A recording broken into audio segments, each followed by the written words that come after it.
Chapter 80-81, Clash Eridar vs Don Quixote Doflamingo. Lately, Doflamingo had been in a particularly good mood.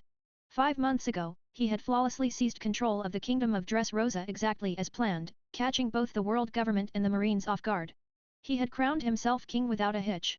The plan had gone so smoothly that even the world government's grand fleet, busy campaigning against pirates in the New World, couldn't find a pretext to strike at him. Begrudgingly, they had no choice but to acknowledge his new throne. This good mood had lasted until about 20 days ago. That day, the head of the largest underground market in the West Blue had called Doflamingo, reporting something outrageous. The newly crowned king of the Dingo Kingdom was threatening them. He demanded a staggering 50% share of the underground market's profits or else he would flatten the entire operation in Dingo Kingdom. Even invoking Doflamingo's name hadn't deterred the threat. The moment he heard this, Doflamingo was furious. Heck, even I only take 55%. The remaining 45% is split among my representatives and the Dingo Kingdom itself. And you think you can just waltz in and demand 50%? You trying to choke yourself to death or what? The Dingo Kingdom was no minor nation. Located in West Blue, it was a renowned powerhouse with an army over 100,000 strong and a population of 3 million. It was divided into 8 prosperous cities, famous for spices, premium timber, black pearls, and high-grade iron ore. However, crucially, it was not a member nation of the world government's 26 affiliates. Seeing that Dressrosa's reconstruction was proceeding smoothly, Doflamingo decided to personally handle this upstart. He traveled straight from the New World to the West Blue's Dingo Kingdom and single-handedly crushed tens of thousands of soldiers, slaughtered every royal and noble in the capital, and razed the royal city to the ground, sending shockwaves across the entire West Blue. After resting for 2 days in a hideout managed by the local underground market, Doflamingo began his journey back to the Grand Line. Along the way, he came across numerous pirate ships. Sometimes, if he found them annoying or simply grew bored, he would casually wipe out entire pirate crews for amusement. It was during one of these moments that Doflamingo noticed something unusual. On the deck of a pirate ship below, the pirates were gawking up at him like he was some sideshow monkey. The sight annoyed him. Nice ship. Wouldn't it be beautiful if I cut it into pieces and dyed it red with their blood?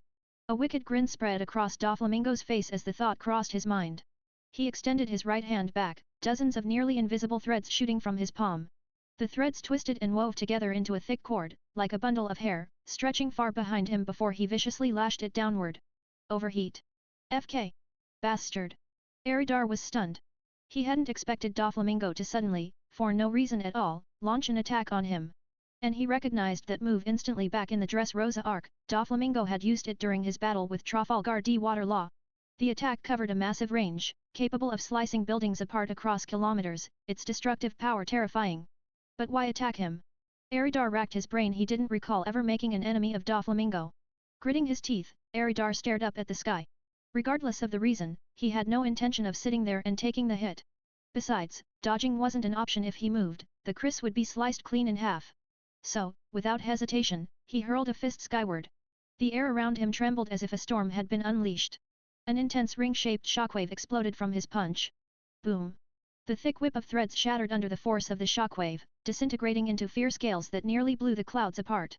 Damn it, that guy's a devil fruit user. Bastard! How dare you attack us? Captain! Let's take that punk down. The crew erupted into furious shouts. Though the clash had happened so fast, they were only now registering what had occurred. But with a single wave of Eridar's hand, silence fell instantly across the ship. Above them, Doflamingo hopped lightly between 2 clouds, standing midair with a cruel grin. Foo foo foo foo. Interesting, you've got some bite, he said, eyes gleaming. Good, you're exactly the kind of person I like. Eridar leapt onto the Chris's wolf head prow, glaring up. Doflamingo, are you picking a fight with me? Doflamingo. Who the hell's that? Some big shot. Hearing the name caused a visible ripple through the crew. That's Don Quixote Doflamingo, cried Arlen, sweating profusely. The heavenly Yaksha, one of the 7 warlords of the sea, once worth 340 million berries. Shock overtook the crew. They struggled to comprehend how they had randomly run into one of the world government's sanctioned pirate lords out here in the open sea. The senior officers, especially Oliver and the others, felt a pit forming in their stomachs. They knew Eridar's goal was to one day join the ranks of the warlords. And they knew Eridar had repeatedly emphasized how monstrous those pirates were, each one capable of crushing entire nations single-handedly. Their captain himself had admitted, even he had no absolute confidence in defeating a warlord head-on. If even he wasn't sure, how could they, mere subordinates, hope to survive? Especially when reality came crashing down on them like this, facing a true warlord, right here, right now. Phew phew phew phew phew. Ha ha ha ha ha ha. Even a third-rate rookie pirate knows my name. Doflamingo laughed heartily, looking down from the clouds at Eridar standing atop the prow. With scorn dripping from his voice, he sneered, "Provocation? Are you joking? That word was invented by the weak to justify challenging the strong. And you, what strength do you have to call yourself a strong one? Het. Standing too long above others has made you blind, Doflamingo," Eridar retorted coldly, his voice sharp. "How do you know I am not strong?" Still, Eridar wasn't reckless. He had a plan. If he could break Doflamingo's ability to fly midair, he could force him down onto the Chris. And once aboard, Doflamingo wouldn't dare destroy the ship unless he wanted to drown alongside them. Oh, what a cocky little brat! Hovering in the air, Doflamingo chuckled in surprise. He leaned forward slightly, fingers twitching as his wicked smile widened. "Well then, let's test that confidence of yours." Without warning, he clawed at the air and hurled himself downward at blinding speed. Eridar's eyes flashed coldly. "Fine," he thought. "Time to see just how far I've come and how much of a monster a warlord really is." Bang! Bang! Bang! Eridar kicked off from the deck, sprinting through the air itself. Each step crushed the air beneath him, bursting into tiny white clouds with crisp pops. Doflamingo's eyes gleamed with interest. A sly grin stretched across his face. "Oh ho! Rokushiki's Jeppo, hi? No wonder he's not scared of me floating up here. A marine deserter? Or a cipher pole traitor?" He chuckled darkly. "If I capture him and deliver him to Marineford, maybe those old bastards will finally stop saying I don't pull my weight." Phew phew phew phew phew. Impact wave. Charging upward at breakneck speed, Eridar unleashed a flurry of punches. With each strike, translucent shockwaves exploded from his fists, churning the air and whipping it into a furious gale, so fierce that even the clouds above were torn open, leaving gaping holes in the sky. "Phew phew phew phew phew phew, not bad at all. I really underestimated you." Doflamingo cackled, baring his teeth as he weaved through the air. Thanks to his exceptional observation haki, he effortlessly dodged the barrage of shockwaves. Still, Doflamingo was a little surprised. He hadn't expected to encounter such a capable rookie pirate this early into the first half of the Grand Line. Especially the force behind those shockwaves, it was strong enough that even he wouldn't want to take a direct hit. "Tch, save it. You're just a bastard who likes looking down on people from above," Eridar growled. His face darkened as he suddenly reached out with his right hand, grabbing seemingly at nothing but somehow clutching something tangible. With a sharp motion, he hurled it at Doflamingo. Boom! What? Doflamingo's expression faltered. The air around him abruptly detonated, a massive, chaotic current of wind erupting outward, whipping everything nearby into a violent storm that engulfed him completely. "Die, you bastard!" Eridar spat, though he knew full well this move wouldn't kill Doflamingo at best, it might leave him looking a little worse for wear. Whoosh! A figure burst out from the eye of the storm. Doflamingo, his iconic pink feathered coat tattered, with many feathers torn off. A few veins bulged angrily on his smooth forehead. "Not bad, not bad. You're making my blood boil." Phew phew phew phew phew. Doflamingo grinned, inspecting his ripped clothes with an amused glint in his eyes. Tch, Eridar clicked his tongue, confirming what he'd suspected. Even though he'd expected it, seeing Doflamingo emerge basically unscathed with only superficial damage to his clothes left a bitter taste in his mouth. "You're not half bad, brat." With a sudden leap, Doflamingo lunged at Eridar, fingers spread wide.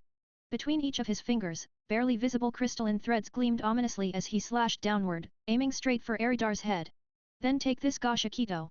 Rankyakuhan-style palm shock slash. Eridar tightened his fingers together into a vertical blade and slashed forward with a heavy sweep. A blue-white crescent shockwave shot upward, slicing through the sky. Scree! The grating sound of grinding metal rang out as Doflamingo's nearly invisible threads blocked the vacuum blade midair. "Phew phew phew phew phew." Doflamingo sneered, extending his right index finger, where several tightly wound white strings twisted together, launching like bullets. Tomato. Tiny streaks of white flashed through the air, so fast they were almost invisible to the naked eye. Swish! Swish! Swish! "Don't underestimate me." Eridar bent his index finger and locked it against his thumb, flicking it forward sharply in rapid succession, an attack that resembled raw blue cheese shigan, Baka technique. Impact gun. Pop! Pop! Pop! Minute ripples distorted the air. Bang! Bang! Bang! The strings collided with something solid, snapping and falling harmlessly to the ground. At that moment, Eridar noticed a looming shadow above him.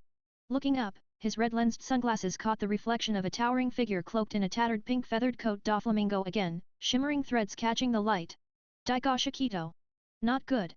Eridar's heart clenched in alarm. Boom! The surrounding air erupted with violent force, shockwaves rippling outward. Oi, oi, oi, you gotta be kidding me, rookies these days can already use haki. Doflamingo stared, astonished, at Eridar, who had crossed his arms in front of him, blocking the attack with a hardened black sheen. You're talking about haki? It's not that complicated. You'll pick it up soon enough. Eridar said calmly, his arms still crossed defensively, his blackened skin glinting faintly like polished metal. Raising his head slightly, a sharp gleam flashed across his crimson sunglasses. Doflamingo's voice dropped, becoming cold. You sure talk big for a brat. Simple, hi. Though Eridar had indeed unlocked armament haki, Doflamingo could tell his mastery was still shallow, far inferior to his own. A low hum vibrated the air as Doflamingo hardened his hands with armament haki, his arms turning pitch black, layered like triple-coated metal. Come on, show me what you've really got. With that, Doflamingo lashed out again, the nearly invisible threads slicing toward Eridar. Boom! Eridar kicked off the air itself to dodge, using Jeppo, stepping nimbly aside from the incoming threads. Then boom, boom, boom, he rapidly closed the distance, air erupting into white jets under his feet. High in the sky, two figures clashed fiercely. Every step Eridar took on the air burst white steam, while each collision of fists and feet created shockwaves that rippled outward like waves across a pond. Clang! Clang! Clang! Clang! Despite being thread against fist and foot, the impacts echoed like the clash of swords, sharp metallic shrieks filling the sky. An aerial battle, at this level, they're monsters. Arlen muttered, cold sweat dripping down his forehead. His hands clenched the railing so tightly that his knuckles turned white. This is the strength of a warlord of the sea, and he's not even fighting seriously.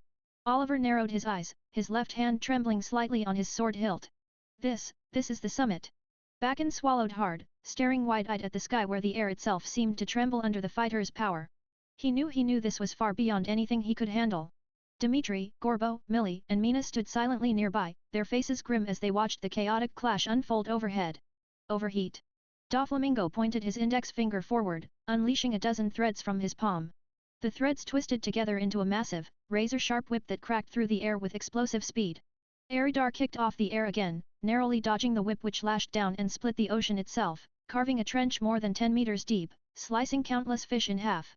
Impact slash! Eridar raised his arm high, fingers pressed together in a sharp palm blade, and swung it down with all his might. Swoosh! The air compressed and twisted into a massive pale white slash, more than 2 meters wide, hurtling toward Doflamingo. Phew phew phew phew phew phew. Doflamingo laughed wildly, flipping through the air with ease, dodging the colossal slash. Amazing, you can't even get close without risking getting caught in that chaotic storm of air. Squelch! Though the slash missed, it tore open the ocean below, carving a rift dozens of meters long. A giant fish over 10 meters wide was cleaved cleanly in two, its blood blooming across the sea. Athlete! Clang! A visible ripple burst out through the sky. Eridar raised his hardened right leg just in time to block Doflamingo's flying kick. But attached to the tip of Doflamingo's sharp-toed shoe were 8 nearly invisible threads, deadly thin and deadly sharp. Had they struck directly, even Eridar's armament haki might not have saved him. After all, haki wasn't invincible, and Eridar's mastery was still shallow. His armament haki could only harden limited areas, he couldn't even coat half his body yet. His level was closer to Smoker's at best, far below Doflamingo's, and even weaker than Luffy's post-timeskip strength. Much less someone like Fergo, a true master of armament haki.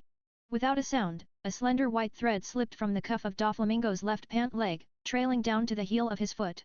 His left leg flicked up behind him, and with a swift, fluid motion, he twisted his whole body around, swinging a powerful inverted kick straight at Eridar, aiming to catch him completely off guard.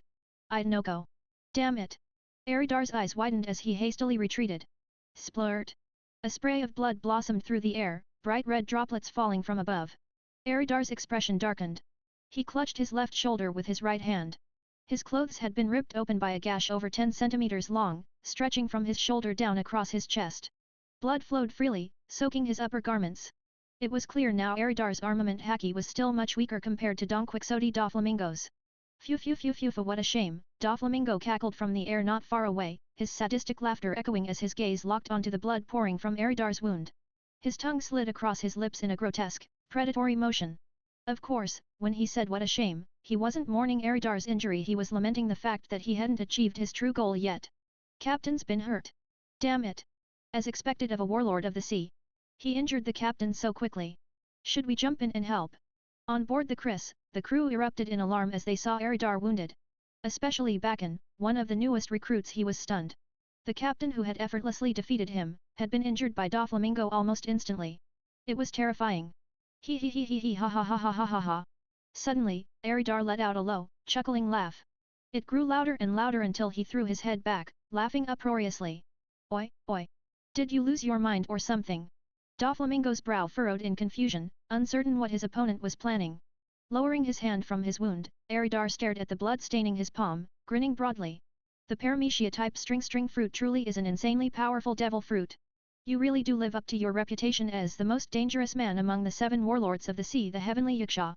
Even without going all out, you're clearly stronger than me. I'll admit that much. Foo, you don't seriously think a few sweet words are gonna make me spare you, do you? Doflamingo sneered, his fingers twitching ominously. Aridar smirked, utterly unfazed. Flattery? No, I'm just stating the truth. Besides. His grin widened. You won't be killing me today. At best, we'll die together. Foo. Ha ha ha ha. Doflamingo burst into laughter again, an ugly, twisted sound. It had been a long time since he'd met someone this interesting. The last one was Trafalgar Law, a little brat who had been dying of amber lead syndrome. Still, he had to admit. The man standing before him wasn't half bad. He hadn't used his full strength yet, but the mastery Aridar showed over his devil fruit powers, armament haki and observation haki. He was already on the level of a genuine great pirate. Sure, he lacked experience, but that wasn't a fatal flaw. Experience would come with survival and constant battle. But Doflamingo's smile vanished in an instant. His towering figure over 3 meters tall leaned forward menacingly, like a beast ready to pounce. His voice dropped to a chilling whisper. Before you start making big claims, you might want to check the state of your own shoulder first. You think you can take me down with you? Don't make me laugh.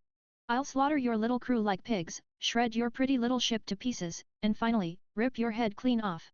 Aridar's face remained calm. Death is something I accepted long before I ever set sail, he said coolly. Then he smiled a sly, dangerous smile. Besides, you're forgetting something important. Without clouds, you can't fly, can you? Doflamingo's expression shifted instantly. He understood. Aridar had figured it out. Your ability to fly, Aridar continued, voice dripping with mockery, relies on your strings anchoring to clouds so fine they're invisible to the naked eye. You tether yourself to the sky to move freely through the air. But he leaned forward slightly, grinning like a fox. If there are no clouds to latch onto, if there's nothing overhead, you fall straight into the ocean. Aridar's grin widened. If you try to massacre my crew or destroy my ship, I'll unleash my ability and shatter every cloud in a wide radius. With no clouds and no foothold, you'll plummet into the sea, helpless. And then, we drown together. In his previous life, Aridar had been fond of Doflamingo's character. He had researched him extensively. Doflamingo was a tyrant, a man who defied heaven and earth, cruel and ruthless, proud and cold. He embodied the principle, even the gentlest man harbors bloodlust. And those who refuse to bow must be broken by force. Aridar agreed wholeheartedly with those beliefs. He also admired Doflamingo's philosophy from the Summit War. Pirates are evil, the navy is justice. Those ideals can shift depending on your perspective. Only those standing at the top define good and evil. Thus, Doflamingo remained neutral in the battle, siding only with victory itself. That worldview resonated deeply with Aridar. After all, the 7 warlords of the sea were supposed to straddle both light and darkness, dealing in illegal trades with pirates, rebels, and mafias while maintaining official ties with the world government. Doflamingo embodied that duality better than anyone. Ha ha ha ha ha ha ha phew. Doflamingo clutched his forehead, veins bulging on his shining brow. He laughed so hard his body nearly doubled over, but despite the laughter, his face grew darker and darker, almost dripping malice. In a voice like frozen steel, he hissed. You, little brat. You know me pretty damn well, huh? But don't get cocky. You're seriously pissing me off now. And when I get pissed. He chuckled coldly, I laugh like this. Aridar's words had struck a nerve. It was true. Without clouds, Doflamingo couldn't maintain his aerial mobility. And out over open sea, with nowhere to stand. Even he could drown. Believe me, Aridar added, his voice low and deadly. I can do it. Doflamingo's fingers twitched spasmodically, a sign of barely contained rage. Phew, you almost had me cornered. Not bad at all. Doflamingo finally composed himself. He stared at Aridar from behind his sunglasses, the glint in his eyes sharp as blades. You wouldn't have said all that, if you didn't have something else up your sleeve. Aridar grinned mischievously and nodded. Ha. What else would I expect from Joker, the king of Dressrosa and a true lord of the underworld? He spread his arms wide. So, what do you say, Doflamingo? How about an alliance? A Seven Warlords Pact. Chapter 83-84, Alliance? An alliance? A Seven Warlords Pact? You and me? Doflamingo blinked in surprise, then threw his head back and laughed mockingly.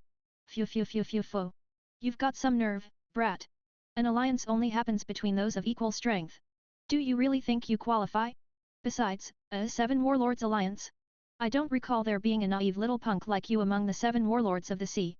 His tone sharpened as he added, and how exactly do you know I'm the Joker of the underworld? At that, Doflamingo's face grew dark. Very few people knew he was the infamous arms dealer Joker. Those who did were either top brass in the world government or some of the most powerful pirates. Even the Marines had never been able to prove it, otherwise, given the sheer scale of his arms trafficking to pirates, gangsters, and revolutionary forces, especially his dealings with the crews under Kaido's command, who sourced nearly 90% of their weapons through him, the Marines would have long since sent an admiral to crush him. But without hard evidence, they could do nothing. It was this lack of proof that let Doflamingo continue to manipulate the Navy and the world government, even securing his place as King of Dressrosa. Of course, a Seven Warlords Pact, Eridar said with a confident grin, deliberately ignoring Doflamingo's pointed question. As for a seat among the warlords? Easy. Just take one of the seven down. Phew phew phew phew phew. Take one down, listen to yourself. Outrageous. Doflamingo sneered at him, the red lenses of his sunglasses flashing. You can't even beat me, kid. And you think you're going to bring down another warlord? He laughed contemptuously, but he didn't seem particularly bothered that Eridar knew about his Joker identity. After all, the Marines suspected it too, they just lacked proof. As long as Doflamingo wasn't defeated and no evidence surfaced, they wouldn't dare make a move against him. Ha ha ha, that's my problem, Eridar replied, smirking. Besides, not being able to beat you now doesn't mean I can't beat you later. Foo foo foo foo. Such confidence. Doflamingo chuckled, his voice dripping with amusement. Eridar's smirk widened. Sure, every warlord is strong, but some are stronger than others. Just like you can't beat Hawkeye. For the first time, Doflamingo's smile twitched slightly, but he didn't deny it. After all, Dracula Hawkeye Mihawk wasn't just the world's greatest swordsman, his old rival and drinking buddy was none other than red-haired Shanks, a Yonko. Mihawk's strength was on par with monsters at the level of the Emperors, a power Doflamingo had no intention of provoking lightly. He'd barely escaped with his life once before. He wasn't stupid enough to poke the beast again. So, Doflamingo drawled, who are you planning to go after? As if I've decided that yet, Eridar said with a glint in his eyes, his voice low and cold. Every one of the seven is a monster. I'll have to choose carefully. The Seven Warlords, the most cunning survivors on these seas, Eridar continued. Each of you joined the Warlords for your own reasons. The Warlords, after all, are the largest independent faction in this whole ocean, but strangely, you've never united. Because the world government and the Marines would never allow it, Doflamingo interrupted sharply. Eridar waved a hand dismissively. Secrecy. Even if they suspect, what can they do without proof? They need the Seven Warlords. They wouldn't dare break ties completely. Maybe they'd replace one or two of you, but all. No way. Doflamingo said nothing. Behind his sunglasses, it was impossible to tell what he was thinking. Only the subtle halt of his constantly twitching fingers betrayed the fact that he was giving Eridar's words serious consideration. Information sharing. Mutual defense. Business exchanges. If 3 warlords formed an alliance, the world government would start sweating. If 4 or 5 joined hands, even the Yonko wouldn't be invincible. Take Kaido, for example. A wild, almost predatory grin spread across Eridar's face. Phew phew phew phew phew. Such ambition. Doflamingo leaned forward slightly, laughing with genuine delight. Ambition? No, nothing so grand, Eridar said, feigning humility. I'm just saying, if I'm going to sail these seas, people should at least know my name. He tilted his head playfully, flashing a grin as he pointed down at the Chris. So? Want to come aboard and visit my ship? Meanwhile, on the Chris, the crew below was abuzz with confusion. Captain's injured. Hey, what do you think Captain's talking about with that warlord up there? How would I know? They're too high up. They were just trying to kill each other. Why are they chatting now? The crew exchanged bewildered glances. A moment ago, their captain had clearly been at a disadvantage, even wounded, yet now he was casually chatting with the enemy? It made no sense. Foo foo foo foo. What a joke. You're just a greenhorn pirate right now. Doflamingo said with a glint of amusement, staring hard at Eridar. You've got no right to talk about alliances with me. Then he grinned, adding, tell you what, when you become a Seven Warlord yourself, then we'll talk. I'll be waiting for you, in Dressrosa. With that, Doflamingo didn't wait for a response. He turned, leaping into the sky and vanishing into the clouds, disappearing from Eridar's sight. Eridar stood still for a moment, then smiled to himself, muttering under his breath. Such a stubborn guy. Don't worry. I'll come to Dressrosa. And I'll remember this wound. He understood Doflamingo's meaning clearly enough until Eridar claimed a seat among the warlords. Everything he said was meaningless. First, he would need to accomplish something big. He needed to make a name for himself across the seas, then defeat one of the current 7, taking their place by right of power and reputation. It wouldn't be easy, he'd have to plan carefully. With a sharp shake of his head, Eridar gathered himself, using Jeppo to swiftly descend back onto the deck of the Chris. Captain, are you okay? Millie and Mina rushed up to him, their faces filled with worry as they saw the blood on his clothes. I'm fine. First, get the ship moving, Eridar said, waving a hand dismissively. Then, without waiting for more questions, he let Millie and Mina drag him below deck to tend to his wounds. Understood. Dimitri nodded, turning to the helmsman to give the order. Meanwhile, Arlen and the other officers followed closely behind, eager to hear the full story of what their captain and Doflamingo had discussed. Chapter 84-85, What Identity? Go for it, Captain. Yeah, get him. Kick his ass. That day, the massive Chris sailed smoothly across a calm sea. On the main deck, it was anything but calm. Chaotic shouts and cheers filled the air. In the middle of the deck, Arlen and Oliver were tangled in a furious scuffle, surrounded by a huge crowd of onlookers. Over 200 crew members packed tightly together, all shouting and laughing with a mix of excitement and schadenfreude. The cause? At lunch earlier, Oliver had snatched a huge piece of roast meat off Arlen's plate. That would have been bad enough, but considering Arlen had already been pissed that Oliver's bounty was 15 million berries higher than his, the theft pushed him over the edge. Words were exchanged. Then fists. Now they'd been rolling around on the deck for more than 10 minutes, shirts ripped to shreds. You blue-haired freak. I'm gonna beat you to death. You hook-nosed bastard. Get ready to die. Serves you right for acting so smug. I don't talk to punks whose bounty's 15 million berries lower than mine. Screw you. Clang. Clatter. Bam. Crash. The two wrestled furiously, with Arlen's meticulously styled hair he'd spent all morning on it now reduced to a frizzy bird's nest, while Oliver sported a swollen, panda-like black eye. These two idiots, seriously. On the second-floor balcony of the upper deck, Eridar leaned on the railing, face-palming in utter exasperation as he watched the chaos unfold below. These two? A day didn't go by without a scuffle, and every 3 days they broke into a full-on brawl. If Eridar wasn't around to keep the peace, they might have torn the entire Chris apart by now. Ever since the Battle of Logetown 6 months ago and the release of their new bounty posters, tensions had skyrocketed. Oliver's bounty was 15 million berries higher than Arlen's, a fact Oliver weaponized relentlessly. No matter what Arlen threw at him, Oliver only needed to sneer, I don't talk to people whose bounty's lower than mine, and it would hit Arlen like a critical strike every time. Naturally, Arlen wasn't one to just swallow the insult quietly, which meant taunts turned into brawls. Every single day, Eridar had given up trying to stop them. Captain. Situation ahead. There's a large ship and 3 more ships not much smaller than ours. Suddenly, a lookout's voice blasted from the crow's nest loudspeaker. Eridar scratched his head, pulling a sour face as he shouted back toward the main mast, pirate ships? What flags are they flying? Honestly, Eridar didn't care much about ship size. In the world of One Piece, massive ships were a dime a dozen. There were vessels as big as islands out there. Size didn't always equal strength. Captain, the flags are The lookout stuttered, his voice laced with shock and maybe even a bit of panic. It's the world government flag. What? Eridar's heart skipped a beat. What the hell is a world government ship doing way out here? Still, he wasted no time, sprinting straight for the bow. World government. Down below, Oliver and Arlen froze mid-brawl, instantly sobering up. They shoved each other aside, standing up as the gravity of the situation sank in. The crowd of onlookers dispersed just as fast, everyone rushing off to grab weapons and return to battle stations. The deck, once packed with energy, emptied out in seconds. Well, it was already pretty empty for a 1,000-man warship barely carrying 300 sailors. Out on the open sea, a colossal ship over 100 meters long cut through the waves. 5 decks stacked atop each other, the hull painted a garish yellow, with a massive, blood-red man-eating flower emblem emblazoned on its side. Aboard the St. Florent, a rotund man lounged leisurely in the center of the main deck, sipping afternoon tea at a dainty white table.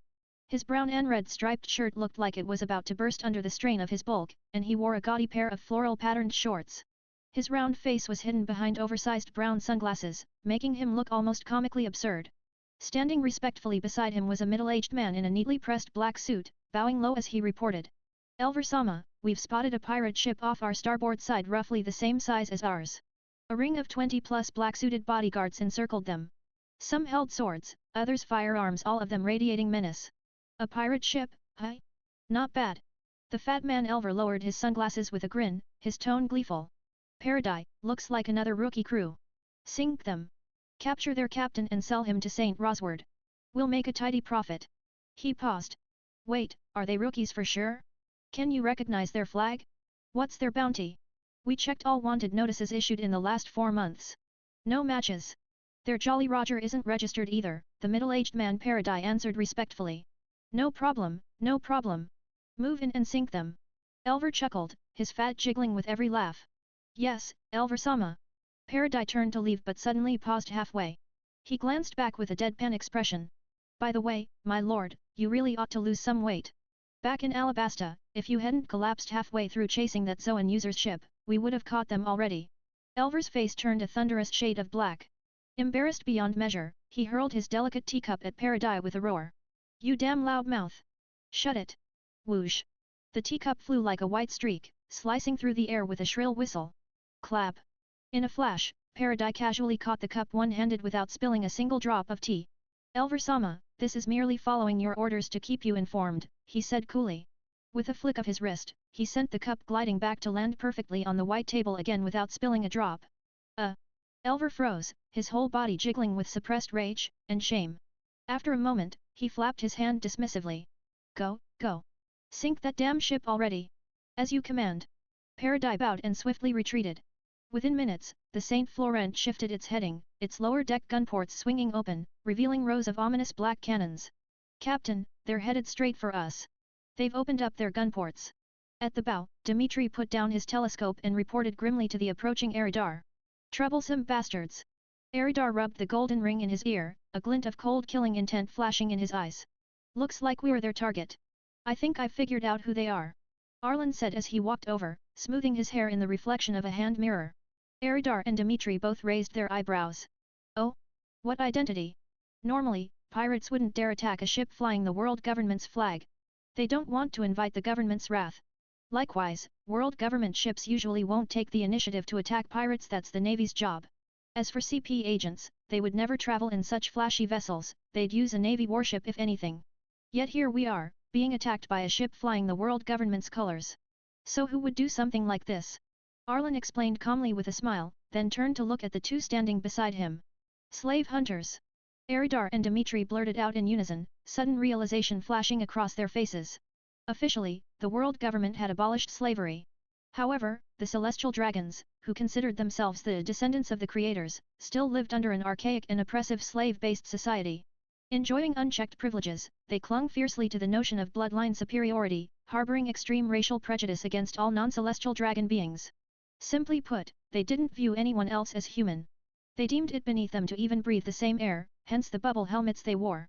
They enslaved people from other races as they pleased. Should anyone dare offend them, the Marine Admirals were duty-bound to mobilize the full might of the Navy to protect them. Every year, nations around the world were forced to offer the heavenly tribute to the world government and the celestial dragons. With wealth and power beyond imagination, the celestial dragons attracted sycophants eager to curry favor. Many turned to capturing humans and other species to sell to them, earning hefty profits, and the celestial dragons' patronage a win-win, as they saw it. With the celestial dragons' backing, these slave hunters could flaunt the world government's flag, operating under a near-legal guise. As long as they didn't cross a marine's direct path, even the Navy often turned a blind eye. Thus, underworld organizations, pirates, and criminal syndicates were all involved in the human trafficking business.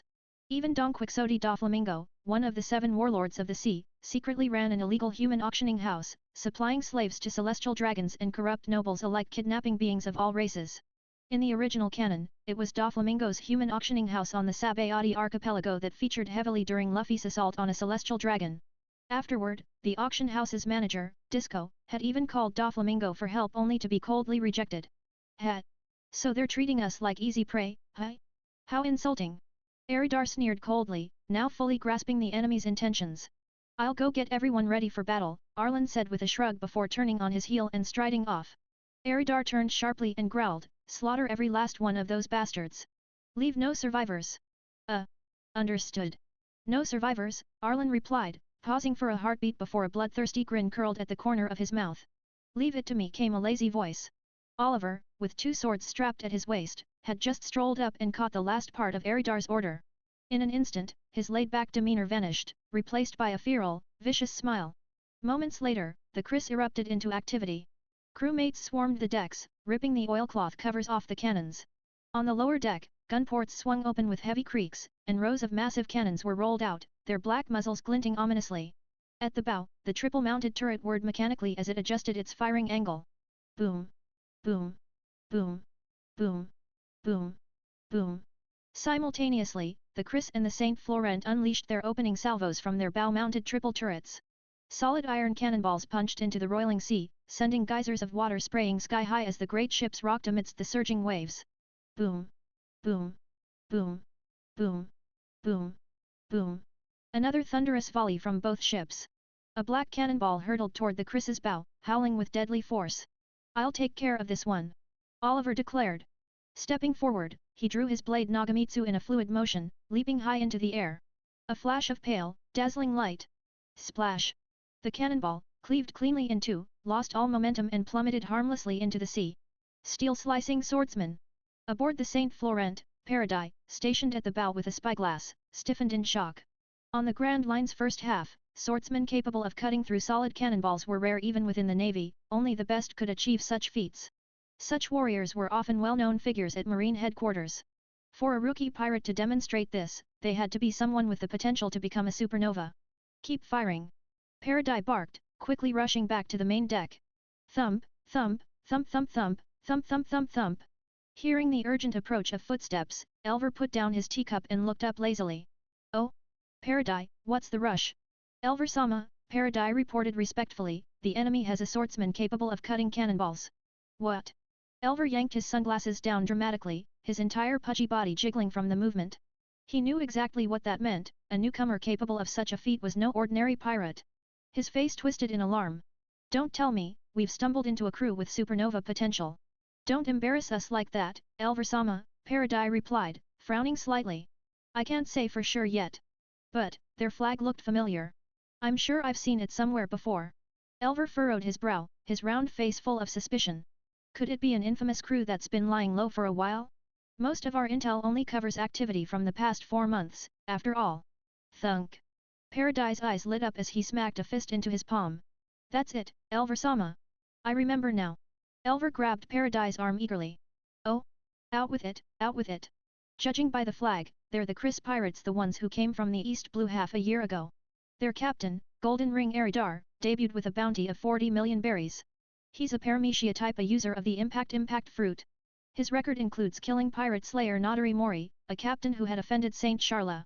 At the time, he held the highest bounty among East Blue pirates." Paradis' expression turned grave. Their second major feat was at the Battle of Logue Town, where they nearly overturned the tide.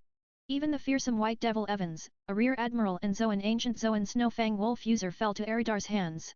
He continued solemnly, Fleet Admiral Sengoku personally raised Eridar's bounty to 80 million berries. Both times, it was Sengoku himself who issued the bounty, a rare thing. A pirate who garners that level of attention before even reaching the Grand Line, they're not to be underestimated. Normally, Fleet Admiral Sengoku only concerned himself with the major pirates of the New World. Even for promising rookies, unless they committed a major crime, their bounties wouldn't warrant his personal intervention. After all, with countless pirates setting sail every day, not every upstart could attract the Fleet Admiral's direct notice. Chapter 86-87, The Crimson Man-Eating Flower. Damn, they're that strong.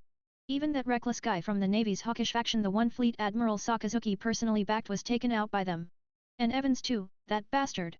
2 of the Navy's most promising rising stars, dead. Elver cursed out loud, face twisting with shock, his chubby cheeks jiggling miserably. Ugh, how the hell are they only just now reaching the Grand Line? "Come now, Elver-sama, try not to embarrass yourself," said Paradis, frowning slightly.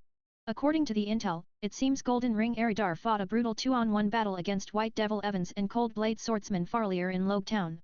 All 3 sides ended up severely wounded. That's why the Kriss pirates have been laying low for 6 months. But even so, several of Kriss's officers got bounties placed on their heads totaling up to 270 million berries.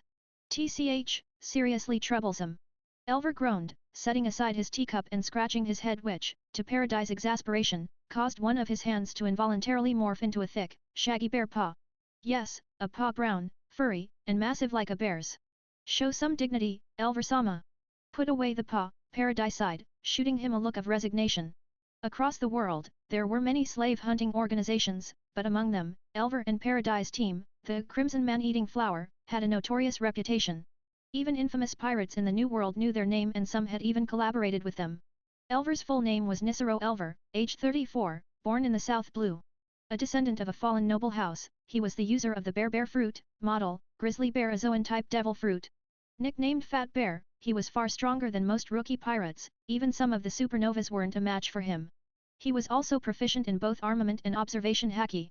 A lucky encounter had once earned him connections with the celestial dragons, and from then on, he became a human trafficker, specializing in specialty slaves for the celestial dragons and wealthy nobles, merfolk, longarm and long-legged tribesmen, and pirate captains. As for Paradise, nicknamed the Butler Agent, he was a 40-year-old former CP agent who defected from the world government. A master of Rokushiki and both forms of haki, he had once been injured and saved by a young Elver ever since, he had served loyally as Elver's right-hand man. Thanks to Elver's celestial dragon ties, Paradise's criminal record had even been erased from the government's blacklist. Man, these rookies are impressive. Elver whistled, but quickly shifted gears. Well, since things are heating up, might as well see if we can make a little harvest, huh? As he spoke, his thick bear paw shifted smoothly back into a pale, pudgy human hand. Elver wasn't afraid of supernova-level rookies. Their devil fruit powers could be annoying, sure, but to him, rookies were still rookies. He was a grizzled veteran who had survived over a decade on the high seas. The real reason he avoided messing with high-potential pirates wasn't fear, it was practicality. If you failed to capture them, and they grew stronger under a Yonko's banner or carved out their own empire, revenge was inevitable. Elver and Paradise weren't out for grudges, they just wanted to get rich. Besides, some of these supernovas weren't just strong, some had insanely troublesome abilities. Even with their own haki prowess, a single misstep could mean disaster. I understand. Paradise gave a sharp nod and turned away to carry out the plan. Boom. Boom. Boom boom boom. The cannon fire intensified as the two ships closed in, each salvo more accurate than the last. Solid cannonballs smashed across the sea, sending up massive sprays of water, rocking the gigantic ships like they were mere playthings of the ocean. Aboard the Chris, Oliver and Arlen stepped forward, slicing and deflecting cannonballs that would have otherwise slammed into their ship. Meanwhile, over on the St. Florent, Paradise matched their efforts, cutting apart incoming shells with clean, precise tempest kicks. Ugh, what a pain in the ass, Elver muttered, watching the Chris pirates' officers working to intercept the bombardment. His headache only grew worse by the second. Elver-sama, it's the high bounty officers from the Chris pirates, Paradise observed coolly, recognizing Oliver and Arlen's combat strength at a glance. As a former CP agent, Paradise had once been hunted relentlessly by government operatives after his defection. Without top-tier skill, he would have been dead long ago. In fact, before defecting, Paradise had been slated for promotion to CP9 and his mastery of the Rokushiki arts, combined with his dual haki expertise, put him on par with even Rob Lucci himself. At a distance of 150 meters now well within striking range, Oliver narrowed his eyes. He raised his blade Nagamitsu to measure the gap, then drew Yubashiri from his waist. Muscles tensing, he slashed forward with both swords in a sharp, practiced motion. SFX, swoosh.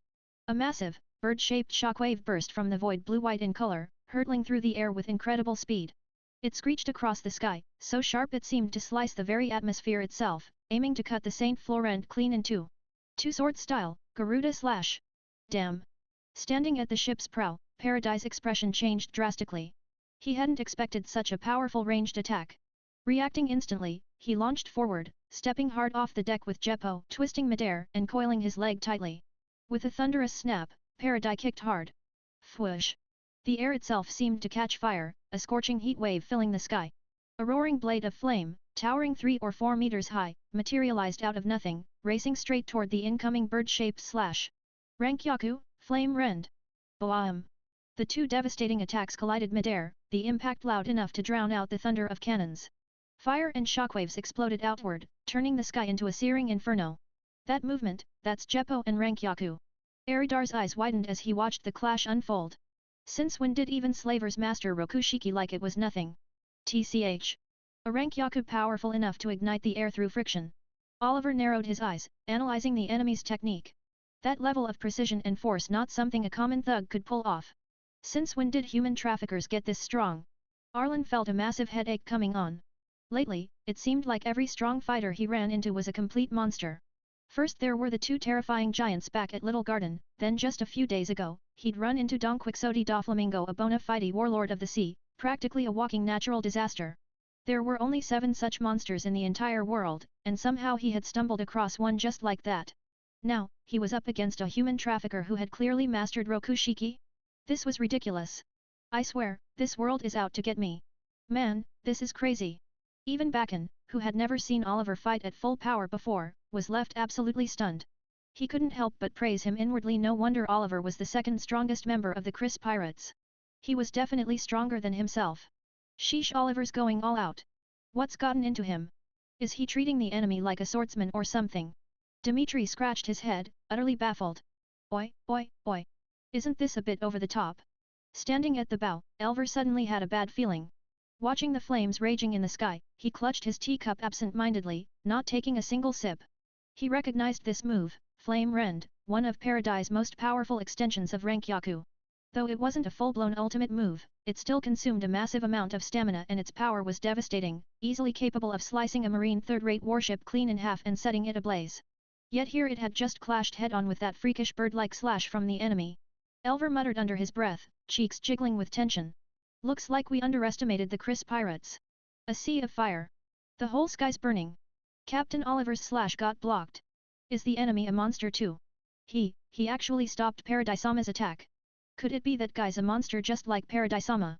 The crews of both the Chris and Saint Florent were in complete uproar, staring in disbelief at the inferno engulfing the sky. On the Saint Florent, Paradise's eyes gleamed blood-red as he grinned cruelly, watching the clashing slashes. A swordsman, huh? Doesn't matter if you're a master or not. I'll just cut you into pieces anyway. Standing atop the ship's railing, Paradise lifted his leg high and lashed out a piercing, spear-like Rankyaku shot through the air with a bone-chilling shriek. Rankyaku Sky Pierce! Leave it to me. Before anyone on the Chris could react, Oliver had already moved. His right hand lifted and fell in one swift motion, an invisible slash so fast and silent it seemed to simply appear out of nowhere. When it struck the ocean surface, it gouged a deep ravine into the sea. One sword-style wind shear. Boom! Another thunderous explosion tore through the battlefield. The force of the impact hollowed the sea beneath, air currents churned violently like a raging storm, and both ships rocked dangerously from the blast. Paradise, still perched on the railing, staggered slightly. His expression grew grim. He had assumed that earlier devastating slash had been the enemy's full power, last-ditch strike, something they couldn't easily replicate in short order. His own piercing Rankyaku could shred through a Navy first-rate warship's steel armor with ease, yet the opponent had met it head-on and fought it to a standstill. What did that mean? It meant this guy wasn't some newly minted swordsman, he was close to his own level. TCH, this is bad. Elver, long used to Paradise methods, immediately realized what had happened. That attack had been a test and the enemy swordsman, no, the enemy swordmaster, had passed with flying colors. Worse yet, their captain hadn't even taken the field yet. They'd picked a fight with a real monster this time. Fine. Time to go all out. Paradise tilted his head back and leapt into the sky. Boom. Boom. Boom. Boom. Effortlessly stepping through the air with Jeppo, Paradise moved with such ease he was practically a blur. From his aerial vantage point, Paradise's muscles coiled tight. His legs kicked at lightning speed, unleashing a hailstorm of razor-sharp vacuum blades down toward the Chris, covering almost half the ship. Rankyaku Blade Frenzy. A worthy target, a worthy target. Oliver muttered feverishly, eyes gleaming. Gripping his twin blades, he moved faster than the eye could follow, slashes blending into after-images as he launched a flurry of strikes back at the descending blades. Two sword-style phantom thousand cuts. Boom. Boom. Boom. Boom. Boom. One explosion after another rocked the battlefield, the sheer impact drowning out even the roar of the cannons. Wah! We're gonna die. How the hell are those slashes so insane? Fuck. It's like two monsters fighting. How can this be happening? The crew of the Chris were half dead from terror, clinging desperately to the ship, convinced a single missed slash would cleave them all in half. Even the seasoned sailors of the Saint Florent were trembling uncontrollably. None of them had ever witnessed a clash of such sheer scale and ferocity. High above, Paradise's face twisted in shock. No way. Observation hacky. Every single one of his vacuum blades was being intercepted, perfectly timed and precisely aimed. Without observation haki, it would have been impossible. Pure eyesight and reflexes alone couldn't have achieved that, unless the opponent had a devil fruit ability tailored to such feats. But Paradis knew the truth, a pure swordsman like Oliver would never stoop to rely on devil fruit powers. A human trafficker using observation haki.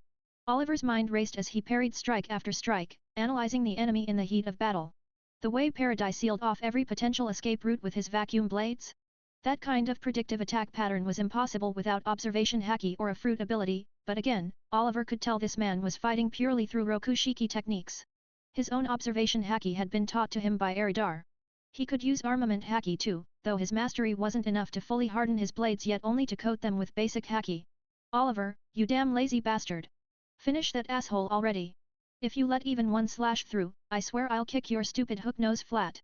From the deck, Arlen screamed his head off, furious beyond belief. Oliver's eyebrow twitched violently. A vein bulged on his forehead. Without even turning, he roared back. Shut it, you blue-haired freak! Once I'm done cutting him down, you're next! Watching this chaos from above, Paradis' lips twitched uncontrollably. These damn pirates! Veins bulged all over his forehead. When the hell did I ever get underestimated like this? You damn pirates! Die! Roaring in fury, Paradis leapt higher into the air, then brought his leg down in a crushing axe kick. Rankyaku Circular Rend. A massive, 5-meter-wide blue-white crescent slash burst forth, spinning rapidly through the sky as it shrieked, slicing the very air itself. This slash, it could cut straight through the entire kriss. Hearing the sudden sound, Oliver instantly whipped his head around.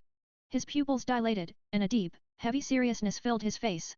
Without a word, he silently sheathed both of his blades, yet his hands remained gripping the hilts in a reverse grip. His body, mind, and spirit aligned into one sharp, focused force. That's isekai'd. Eridar's eyes narrowed dangerously. He hadn't expected Oliver to know Lejutsu. He wasn't even sure when Oliver had learned it. But what he was certain of this was Oliver's hidden ace, reserved for the most critical moments. Sheathed his swords. Bakken muttered, confused. When did that hooked-nosed bastard pick up something like this? Arlen frowned deeply, watching Oliver's energy surge as he prepared to strike. Before me, Oliver intoned, his voice low and solemn, be it man, beast, the sea, the mountains, or even dragons, nothing shall stand unbroken. His face was touched with an almost sacred gravity. Two-sword-style dragon severing strike. Clang! In that instant, everyone's vision blurred as if a mighty dragon soared into the sky, a brilliant, blinding sword light splitting the heavens with unimaginable speed. Slash! A nearly inaudible sound whispered through the air. The high-speed spinning circular slash was silently cleaved in two. Crash! The sea itself, split apart. A massive gash nearly 100 meters long tore open across the surface of the water, each side separating by 3 to 4 meters. It took a long while before the waves could close the rift again. Hiss! Paradis looked down to find 2 neat cuts across the front of his suit jacket. Beneath the fabric, 2 shallow wounds marred his skin, blood seeping from the precise slices. When did that hit me? Paradis gasped, a chill shooting up his spine. He hadn't even noticed when he was struck. If those cuts had been deeper, he would have been dead without ever knowing what happened. Phew! On the kriss below, Oliver still stood with both hands on his sword hilts. Were it not for the gash carved into the sea, it would seem as if he hadn't moved at all. He exhaled deeply, his face clearly drained. The technique had taken a heavy toll on him. This is insane. Paradis actually got wounded. On the Saint Florent, Elver, his body jiggling with each panicked motion, yelped in disbelief. After years fighting side by side, Elver knew Paradis' strength better than anyone. 2 years ago, Paradis had single-handedly killed a supernova pirate with a 230 million berry bounty, one of the highest among their generation. The battle had leveled an entire town. Though Paradis had paid the price with severe injuries and a 3-month recovery, it proved just how terrifyingly strong he was. Note, as the story timeline approaches the canon era, bounty amounts rise dramatically. 230 million berry at that time was nearly the highest possible for a rookie pirate. Damn it! Paradis no longer dared to approach. Just now, by getting too close, he'd almost gotten himself killed. Using Jeppo, Paradis darted erratically through the air around the kriss, raining down Rankyaku after Rankyaku, blades of compressed air slashing from his feet. Yet despite Oliver's weak armament haki, his observation haki was sharp enough. Every single Rankyaku was intercepted and neutralized by Oliver's twin sword slashes. The two fighters reached a deadlock. Ha ha ha ha ha! Let's see how long you can keep blocking. With every Rankyaku forcing Oliver onto the defensive, Paradis grew more arrogant, cackling as he swooped overhead. Annoying bastard! Oliver's face darkened completely. His twin blades danced defensively, irritation building inside him. But without Jeppo, he couldn't pursue into the air, and after unleashing his dragon-severing strike, his strength and stamina were greatly depleted. If he tried to force another high-output attack now, he would burn out long before defeating Paradis. If this drags on, let me handle it. Arlen, sleeves already rolled up, grumbled in frustration as he prepared to launch himself skyward and clash with Paradis head-on. Arlen wasn't bad at long-range combat, but with his shallow mastery of rank Yaku, trying to engage from a distance would just waste energy. Close quarters was more his style. Move aside. Suddenly, someone yanked Arlen back, making him stumble. Already furious, Arlen turned around ready to unleash a torrent of curses. Only to meet Eridar's blank, icy face. Arlen's anger instantly froze. Captain's pissed. Arlen knew, when Eridar entered his truly enraged state, he recognized no ally or enemy. If he said the wrong thing now, he'd probably eat a punch that would rearrange his skeleton. That's Golden Ring Eridar. Seeing the gold hoop glinting from Eridar's ear and feeling his murderous aura spike, Paradis' eyes narrowed sharply. He recognized the infamous pirate instantly. Deep breath in, deep breath out. Eridar calmly rotated his neck, emitting crisp pops from his joints. His face remained cold, emotionless. Then he barked sharply. Hey, dumbass! You're getting cocky! And in the blink of an eye, Eridar vanished. What? Jeppo! Paradis' pupils shrank violently. Bang! Bang! Bang! Bang! The sharp sound of air popping under pressure echoed through the sky. Eridar sprinted through the air itself, white vapor rings bursting from each step, closing the distance to Paradis at terrifying speed. No way, how? Paradis panicked. He hadn't expected a mere pirate to know the Rokushiki, let alone someone whose Jeppo was even sharper and more precise than his own. No way, I'm letting you get close. Desperately, Paradis kicked out with both feet, launching a flurry of Renka Iaku's compressed blades of vacuum slicing toward Eridar. 5-6 azure white air blades shot forward at terrifying speed. Yet in midair, Eridar's eyes flashed with a predatory gleam.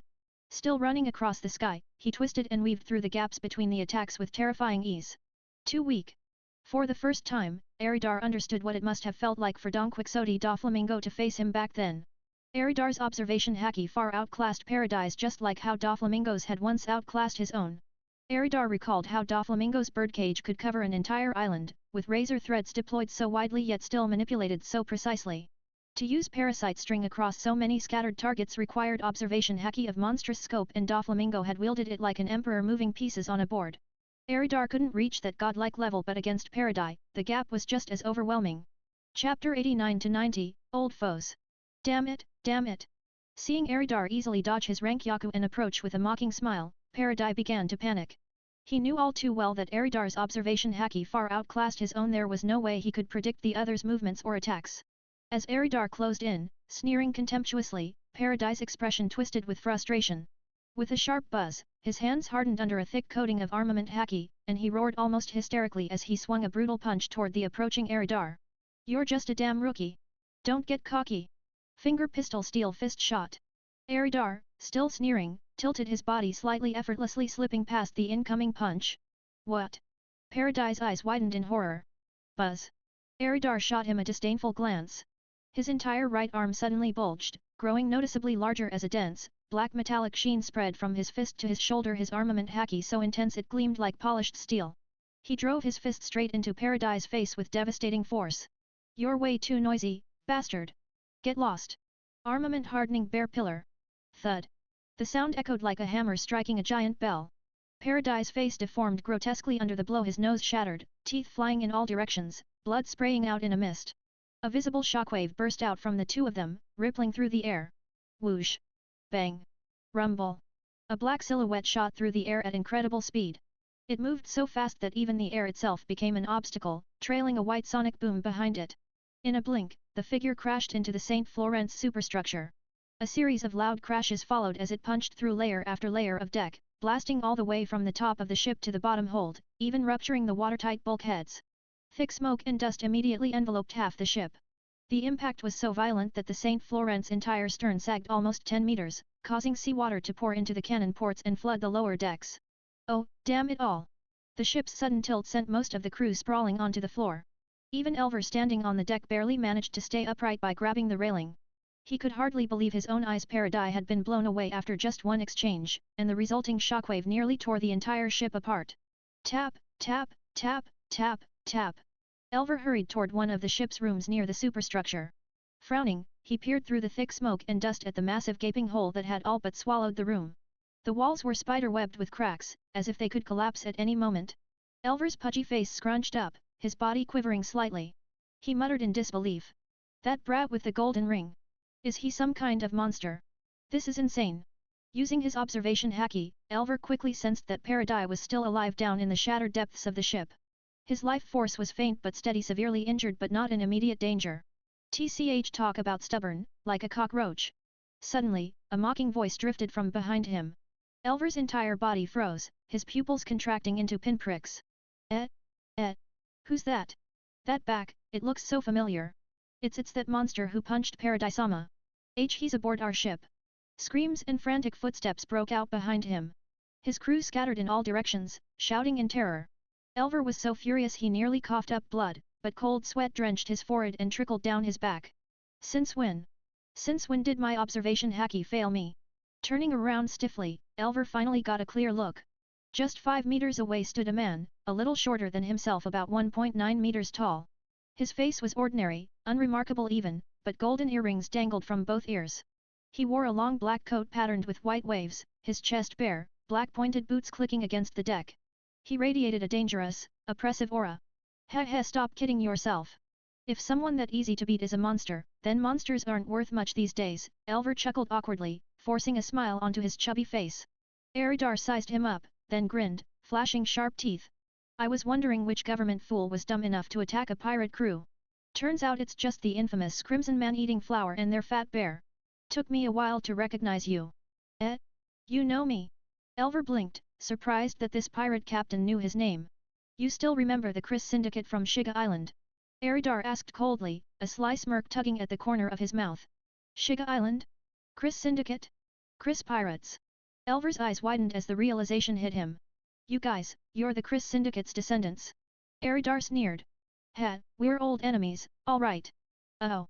Elver's tiny eyes darted about frantically, cold sweat pouring down his face and soaking through his clothes. The Crimson Man-eating flower had long been infamous in the slave-trading world, enjoying the backing of the Celestial Dragons and collaborating with several major pirates from the New World. They attracted all manner of bounty hunters, failed swordsmen and third-rate pirates into their ranks, offering them shelter or employment. A year and a half ago, when Eridar hadn't yet set sail, the Chris pirates were still known as the Chris Syndicate, the underground rulers of Shiga Island. Anyone who came to the island had to strike deals with them. At that time, a ship flying the Crimson Man-eating flower's flag arrived from the Grand Line. They looked down on the so-called locals of the East Blue, and worse, they secretly abducted young girls from the island for slave trade. This act infuriated Eridar and the Chris Syndicate's leadership. Arlen personally led his men to annihilate them, igniting a blood feud between the two sides. Back then, Elver and Paradis, busy on the Grand Line, didn't bother taking the Chris Syndicate seriously. A mere local syndicate wasn't worth their time. They just sent some minor underlings to Shiga Island to deal with Eridar. But those lackeys were no match for the Chris Syndicate. After repeated defeats, the Crimson Man-eating flower's influence was completely wiped out from East Blue. Enraged, Elver had planned to personally lead Paradis to the East Blue for revenge. However, an even bigger opportunity appeared. A Kuja pirate's transport ship loaded with billions of berries worth of treasure and dozens of Amazon warrior women. Thanks to Boa Hancock's influence, slaves from Amazon Lily were unimaginably valuable. 6 major slave trading organizations, including the Crimson Man-eating flower, formed a coalition of over 2,000 elite members to raid the ship. What they hadn't expected was that Boa Hancock herself was aboard. To her, a bunch of human traffickers were nothing but insects. The battle wasn't even fierce, it was a massacre. 3 of the 6 organizations were utterly annihilated. The remaining 3, including Elver's Crimson Man-eating flower, escaped, but with over 80% casualties. Devastated, they had spent the past year and a half licking their wounds, unable to pursue their grudges in East Blue. And now, by sheer coincidence, the old enemies had met again here on the Grand Line. Fate truly has a cruel sense of humor. Chapter 90-91, Golden Ring vs Fat Bear. This. Cold sweat poured down Elver's forehead as he stammered, struggling to find his words. He. Weary old friends, after all, he said, forcing a grin, wiping his forehead with a trembling hand. We've never met in person, but I've heard of your illustrious name for a long time now. Truly, I've admired you from afar. This whole thing, it's just a misunderstanding. If I caused you any trouble, I'll gladly compensate you. The moment Elver realized this kid had not only slipped past his observation haki undetected but also one-punched Paradis into unconsciousness, he knew, the little monster standing before him, disguised in human skin, was terrifyingly powerful. If an apology and a bit of compensation could resolve things peacefully, he was more than willing to grovel. Tilting his head with a mocking smirk, Aridar sneered. Oi, oi, oi, pretty pathetic, don't you think? You're a veteran of the Grand Line, and here you are, bowing and scraping before a rookie like me. What a useless piece of trash. A flicker of anger flashed through Elver's eyes, but he kept his smile intact as he replied. Now, kid. Mind your tongue. You should show some respect for your elders and seniors on these seas. TCH, save it, Aridar scoffed, his expression filled with disdain. You're not even a pirate. You're a slaver, a bottom-feeding piece of ocean scum, even worse than pirates. And don't think I forgot how many pirate crews you attacked just to sell their captains to the biggest trash over at Mary Gosa. We're not on the same side. Indeed, while most pirates were notorious for looting and pillaging and were labeled by the Marines as the filth of the seas, slavers were regarded with even deeper contempt. Whether it was Marines or pirates, both looked down on the human traffickers who had no moral code whatsoever. Were it not for the backing of the celestial dragons and the wealthy aristocrats, the Marines would have wiped out slavers with even greater enthusiasm than they did pirates. There were even instances where Marines, upon encountering both slavers and pirates, would deliberately let the pirates go just to have them sink the slavers' ships. Sometimes Marines and pirates would even cooperate to eliminate slavers, then afterward, blame it all on the pirates, who were more than happy to shoulder the crime if it meant ridding the seas of human traffickers. Such was the loathsome status slavers held in the eyes of the world. No room for negotiation, huh? Sure you don't want to reconsider? Elver's beady little eyes narrowed, a faint killing intent leaking from his body. Bzzzt. Aridar didn't even bother replying. His hands, hardened with armament haki, spoke for him. Fine. A sharp glint flashed in Elver's eyes. His fat fingers twitched. Bang. A puff of smoke rose from the muzzle of an ivory flintlock pistol. Humph, just a bullet. Aridar glanced disdainfully at the fired shot. Only for a sudden sense of danger to grip his heart. Instinctively, he jerked his head aside. The bullet whizzed past him, slamming into the mainmast 20 meters behind. It drilled clean through the thick mast. 3 men could have hugged it and not touched fingertips, leaving behind a tiny, neat hole. A sea stone bullet coated with haki, huh? Dirty bastard, Aridar's expression darkened. Ordinary bullets posed no threat, the shockwaves surrounding his body would nullify them. But a haki-laced sea stone round? If it struck a vital spot, he'd die instantly. Even if it didn't kill him on the spot, the sea stone lodged inside would rob him of all strength, leaving his devil fruit-powered body helpless against any enemy. Click. Elver casually thumbed the loading lever, chambering another round, and pointed the gun at Aridar again, a regretful smile creeping onto his round, bear-like face. Fast reflexes. Shame you dodged. Humph, Aridar sneered coldly. Bang. Clang. A flash of sparks flared in the air as Aridar, palm coated in hardened armament haki, swatted the bullet aside. The round ricocheted off a railing, embedding itself deep into the wood. You think you'll get another shot at me? Aridar mocked, withdrawing his blackened hand. Thud. Won't know unless I try, Elver chuckled, casually tossing the now useless ivory pistol aside. My turn now. Aridar's eyes sharpened. In the next instant, he blitzed forward, fist ripping through the air with an ear-splitting howl of compressed wind. Boom crash. The entire cabin exploded from the impact, collapsing into rubble as if a bomb had detonated. The massive ship's deck looked like a giant chunk had been bitten off. They're fighting. It's the fat bear, that's Elver-sama. 2 monsters are fighting on the ship, run for your lives. The sudden brawl between Aridar and Elver sent the St. Florent's crew into a blind panic. Some, overwhelmed by terror, even jumped straight into the sea to escape. Heh, so that's where your nickname Fat Bear comes from, Aridar said mockingly, eyeing the towering brown bear that stood over 3 meters tall. Its thick arms, now covered in black armament haki, blocked his punch with sheer brute strength. Zoan type, bear fruit grizzly bear model. Aridar immediately recognized the transformation. Heh.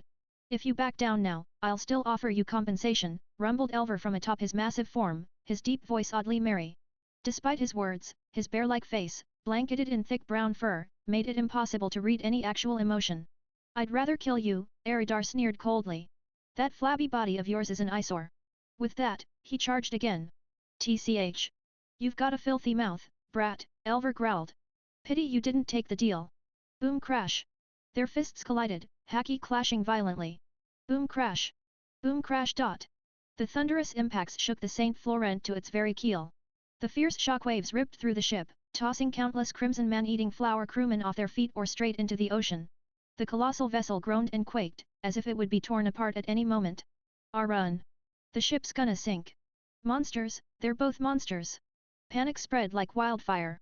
Within minutes, most of the St. Florent's crew had abandoned ship scrambling to lower lifeboats, or grabbing anything that could float, barrels, planks, lifesavers. Those who couldn't secure a boat simply hurled themselves into the sea. Meanwhile, aboard the Chris, 100 or so meters away. Tisk tisk, things are getting wild over there, Arlen commented lazily, leaning over the railing. Hey, you think that ship's gonna make it? Oliver chuckled, twirling a toothpick. Knowing our captain, another crewman said dryly, we'd better get ready to jump in and fish out the spoils. Man, that's crazy. Looks like their captain's no pushover either. The Chris crew gathered like a bunch of spectators at a festival, munching on snacks and watching the chaos unfold with cheerful grins. Boom clang. Eridar's pitch-black left foot clashed head-on against Elver's massive bare paw. Beneath them, the 3-inch thick deck groaned and spider-webbed with cracks, as if another ounce of force would utterly shatter it. No wonder Zoan-type devil fruit users are known for their raw strength, Eridar marveled inwardly. He had already sensed the immense aura radiating from this hulking fat man. Zoan fruits, after all, were infamous for massively amplifying a fighter's physical prowess, and the bear fruit model, grizzly bear, was a species known for pure, brute strength. Elver's sheer might had reached an absurd level. Even raw Bluchi of CP9, empowered by the cat fruit, leopard model, would be utterly manhandled in a raw contest of strength. Honestly, even the giant vice admirals of Marine headquarters wouldn't necessarily surpass him in raw power. Without the support of his impact fruit abilities to counterbalance Elver's monstrous force, Eridar would have been flattened already. Stripped of his fruit's powers, Eridar would lose more than half of his combat effectiveness. The impact fruit really is insanely strong, Elver thought, a flash of envy flickering through his eyes. Yet his bare paw kept applying pressure, locking Eridar in place, while his other paw swung in a savage arc, slicing through the air with a deafening roar, aiming to flatten Eridar with a brutal slap. But Eridar wasn't about to let that happen. Channeling the power of impact through his left foot, he blasted Elver's pinning paw away with a sudden forceful surge, immediately following up with a devastating punch aimed directly at the incoming slap. Boom clang! A massive shockwave rippled through the air, sweeping outward. Crack! Crack! The deck beneath them groaned and splintered. Crash! Boom! The 3-inch thick wooden planks shattered entirely. Both Eridar and Elver plummeted straight down, crashing heavily onto the lower deck. Wah! They broke through the deck. Holy crap, run! Run! This whole place is gonna collapse. Elver-sama, he's going to destroy the entire ship. The crew members of the Crimson Man-eating flower hiding below deck stared wide-eyed for a beat, then bolted in all directions, screaming in terror, some practically wetting themselves in fear. On the lower deck, splinters of shattered wood lay strewn everywhere. Hairline fractures marred the walls and floorboards. In the midst of the destruction, two figures faced each other, tension crackling between them. I saw that look. You're jealous, aren't you? Eridar sneered, ignoring the panicked crew members fleeing around them. Elver bared his fangs, shaking his enormous head. Yeah, guess I am. The impact fruit really is something else. You know, Eridar said, twirling his finger lazily and smirking darkly, no matter how much physical strength you have, you need to connect with something to unleash it. Be it an object or even the air itself, only through impact does your strength erupt, and that impact force is what I command. He leaned forward slightly, voice dropping to a whisper sharp as a dagger. So every time you try to hit me, every time you swing that freakish strength of yours, you're creating impact. Impact that belongs to me, the impact human. Now tell me. Eridar's victorious grin stretched wide across his face. Do you still think you can win? Internally, he gave himself a thumbs up. Damn, that was smooth. I'm practically a stand-up comedian. Elver blinked, his bear-like face frozen in a blank, confused stare. He scratched his head and asked, collisions, impact, what are you talking about? Eridar stumbled in place, nearly falling over in disbelief. He had wasted all that effort explaining it only to realize that Elver hadn't understood a word. Of course he hadn't. Elver wasn't some scholar or scientist. Even if he came from noble lineage, he only knew about fancy etiquette, flashy swordsmanship, basic arithmetic, poetry, and combat. Concepts like physics and impact mechanics? Totally out of his league. Mouth twitching in frustration, Eridar stared at Elver's clueless expression, a wave of cold dread washing over him. He jabbed his finger at Elver's nose and exploded, you giant dumb bear. If you don't understand, just admit it. Stop pretending to be cute. Noble lineage my ass, you probably didn't even graduate elementary school. You brainless brute. Boom. The floor beneath Eridar's feet suddenly caved in with an ear-splitting crash, smoke and debris clouding the air. Damn it, a sneak attack! Coughing and cursing, Eridar shot out of the smoke, landing on the other side of the corridor. Across from him, Elver withdrew his paw, baring his fangs in a furious roar. Enough talking. Fight! Before the words even finished echoing, Eridar lunged forward, his fist coated in jet-black armament haki, smashing directly toward Elver's massive bare head. Boom! Boom! Elver swung his paw to meet the punch. The shockwave from the collision blasted away the smoke and debris in a roaring gust. And just like that, the two figures clashed again, exchanging savage blows at close quarters. Every strike detonated the air itself. Load-bearing pillars cracked and snapped, cannons were shattered into twisted metal, and wooden walls exploded under the pressure. Despite his massive, flabby-looking body, Elver moved with shocking agility. His hardened limbs, coated with armament haki, crushed everything they touched like wrecking balls. The lower deck quickly transformed into a battlefield of devastation, shattered floors, collapsed beams, and gaping holes pocked every surface. A massive bear paw, riding a storm of wind force, swept toward Eridar's head. Eridar countered with a punch. The two collided midair, a terrifying shockwave blasting outward, forcing Elver to stumble back. As he retreated, Elver's claws extended, glinting with a deadly silver light. Bear claw bear tempest slash. Swish!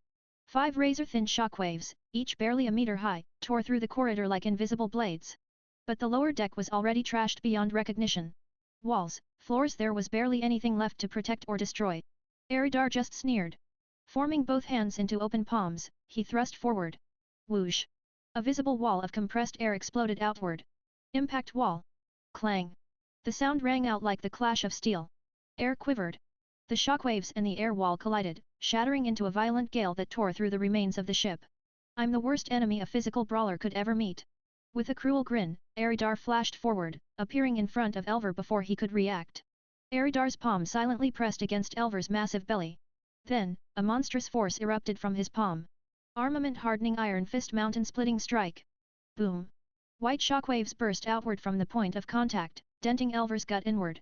The bear's enormous body was launched like a cannonball. Boom! Boom! Boom! He smashed through several load-bearing beams and walls, then finally crashed into the lower storage level, tearing apart an entire section of the deck as he went. The Saint Florent was divided into 5 levels, 2 upper decks and 3 lower ones. The lower decks served different purposes. Aside from the gunports on the first and second lower decks, the first basement deck housed the crew's quarters, the second was the storage hold, and the third was a watertight barrier layer and a prison. Yes, a prison.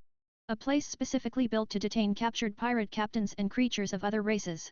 On the third lower deck, the air was thick with the stench of mold, rust, and other noxious smells. The corridors were damp and slick, moisture dripping from the wooden ceiling. Every 10 meters, an oil lamp hung, though many of them had long since gone out. In the gloom, dirty puddles on the floor reflected the scant light, and on either side stretched rows of iron-barred cells, around 20 or so in total. Each was numbered, and nearly every one contained a prisoner, ragged, filthy, reeking men slumped inside like forgotten refuse. Oi, this ship's not about to sink, is it? Didn't something just crash down earlier? Croaked a scrawny man from behind the bars of cell number 5. Crouching at the doorway, he gripped the iron bars tightly, feeling the tremors shaking the decks above. He tried desperately to peer out but couldn't get his head through the bars. Across from him, in cell number 6, a hulking figure sat cross-legged. His massive frame was shackled with thick chains as wide as a man's arm. Listening intently to the tremors above, he suddenly grinned, excitement flashing in his eyes. Ha ha ha! Those crimson man-eating flower bastards must be them. Sounds like someone's attacking the ship directly. And judging from the shaking, they're no small fry either. Bunch of nonsense, sneered a voice from cell number 8. Inside, a shirtless, muscular man leaned back against the wall, his eyes closed and demeanor utterly dismissive. Wahahaha! Tear those bastards apart, came a shrill, mocking laugh from cell number 11. The voice was laced with such venom that it made even the other inmates shiver. The man inside clutched the bars tightly with both hands, his body riddled with grime and festering wounds. His face was twisted with madness, and below his knee, his right leg was nothing but a bloody stump. Oi, oi, you think it's the Marines? Or pirates? Someone from cell number 9 asked curiously. Might be the Marines, guessed a voice from cell number 3. I heard those bastards chatting once. We're not far from Alabasta. The Navy's got patrol fleets and bases around here. Pfft, what a joke, you idiot, someone from cell number 4 immediately jeered. The Marines? Those cowards wouldn't dare attack a ship flying the world government's flag.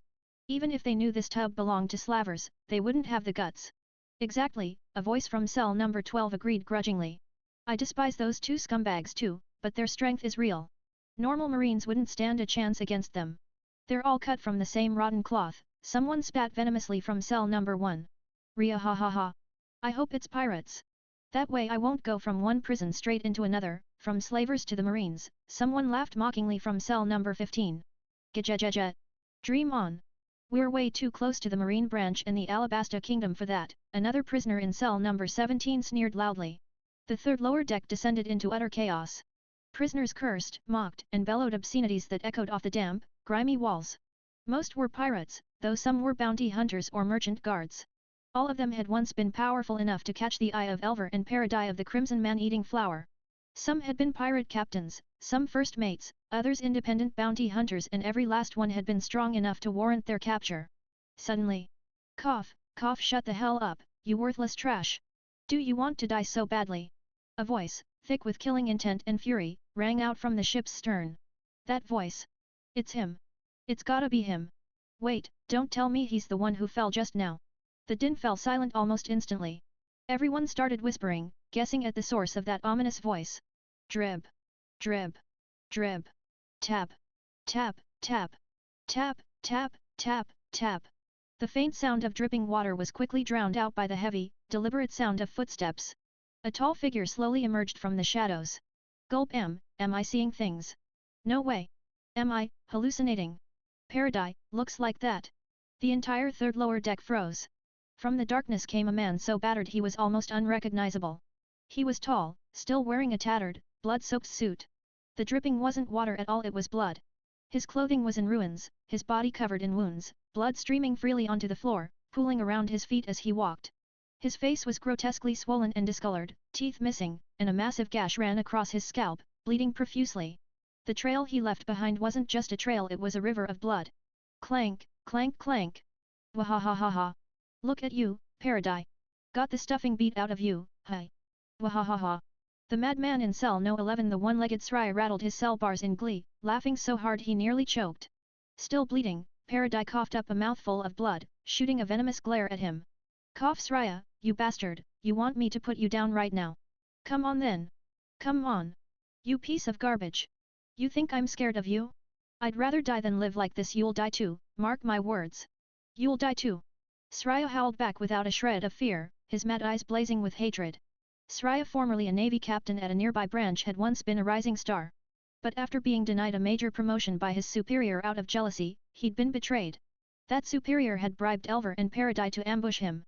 During the attack, Sraya's entire warship, over 300 men, was annihilated, and Sraya himself lost his leg to Paradis' rank Yaku before being thrown into this hellhole. TCH. How pathetic, Paradis. Can't even talk properly anymore. Ha ha ha. Must have run into someone tough, huh? I'm betting pirates. The huge man in cell number 6 laughed heartily, sneering at Paradis' miserable state. Humph. Mosa, you failures have no right to speak. And listen well, I will not die here. I refuse. Paradis hissed, his mangled face contorting with a mix of terror and seething rage. Chapter 93-94, Stalling for Time. Inside cell number 8, a burly man with a bare chest moved to the iron-barred door. He stared at Paradis, who was bleeding steadily from his wounds, shook his head in disdain, and said, "Anyone can talk big, loser. I saw the fear in your eyes just now. If even someone like you whose hands are soaked in blood could show fear, then it's safe to say Fat Bear, who's fighting upstairs, doesn't stand a chance either. Which means, after today, you'll be a loser too." Paradis, a master of Rokushiki, was forcing his muscles to contract around his wounds, fighting to stem the bleeding. Like some elite among the Marines, Paradis had also mastered Life Return, the ability to consciously control any part of his body. Rokushiki and Life Return were complementary arts. Mastering Rokushiki allowed an ordinary human to battle devil fruit users, but the training demanded superhuman physicality. Without that, the brutal drills would destroy one's body rather than strengthen it. And reaching that level wasn't just about relentless training, it also required enormous amounts of nutrition. Mountains of food were needed to fuel the transformation, consumed and then burned away by grueling physical exertion to forge strength. Most people, of course, simply couldn't eat that much, let alone absorb it. That's where Life Return came in. By training it, one could accelerate digestion and nutrient absorption, rapidly fueling the body. This was why, in the world of One Piece, so many great warriors were bottomless pits when it came to food. Naturally, Not everyone could master life return. Those who could, however, achieved feats that seemed almost superhuman. A true Rokushiki master could endure tremendous damage, recover at astounding speeds, and if their life return was perfected, they could control their body, hair, even internal organs at will. By consciously channeling their willpower into injured areas, they could contract muscles to seal wounds, directing stored nutrients toward damaged cells to accelerate regeneration. The downside? It consumed vast reserves of energy. If the internal stores ran dry, the body would start cannibalizing its own stamina. The more energy drained, the faster one's physical strength would collapse. If one exhausted every last bit of reserve before a battle ended, with no way to replenish, then death was inevitable unless they were willing to burn away their very life force just to stay alive. Paradis remained silent as he chewed on a strip of dried meat. His muscles twitched and contracted. Soon, the bleeding across his body slowed to almost nothing. Even the black and purple bruises on his face faded, revealing traces of his original appearance. Keeping dried meat on him had long been Paradis' survival habit, a relic from when he defected from the world government's cipher pole and spent his days being hunted. The meat wasn't just food, it was emergency medicine, packed with nutrients. Without it, he'd long since collapsed from exhaustion after using life return to heal his wounds. Without sparing the burly man in cell number 8 another glance, Paradis hesitated for a rare moment. Then, silently, he walked to the door of cell number 6. He reached into the shredded pocket of his ruined trousers, pulled out another strip of meat, and tossed it through the bars. His voice was rough as he spoke. "Mosa, you're from the East Blue, right? Ever heard the name Chris T. Eridar?" Mosa, full name Gimel Mosa, was indeed born in East Blue. A powerful mercenary captain, he had originally been escorting a merchant ship from East Blue to the royal capital of the Alabasta Kingdom, Alyaburna. But 5 days ago, upon reaching the Canola port of Sainton Island, disaster struck. Their ship was first ambushed by an old, infamous pirate crew, and then they crossed paths with the Crimson Man-Eating Flower crew. Amid the chaos of a three-way battle, Mosa was defeated by Paradis and thrown into the brig. The pirate captain, heavily wounded, managed to escape. "Ha, what's this? Am I hearing things?"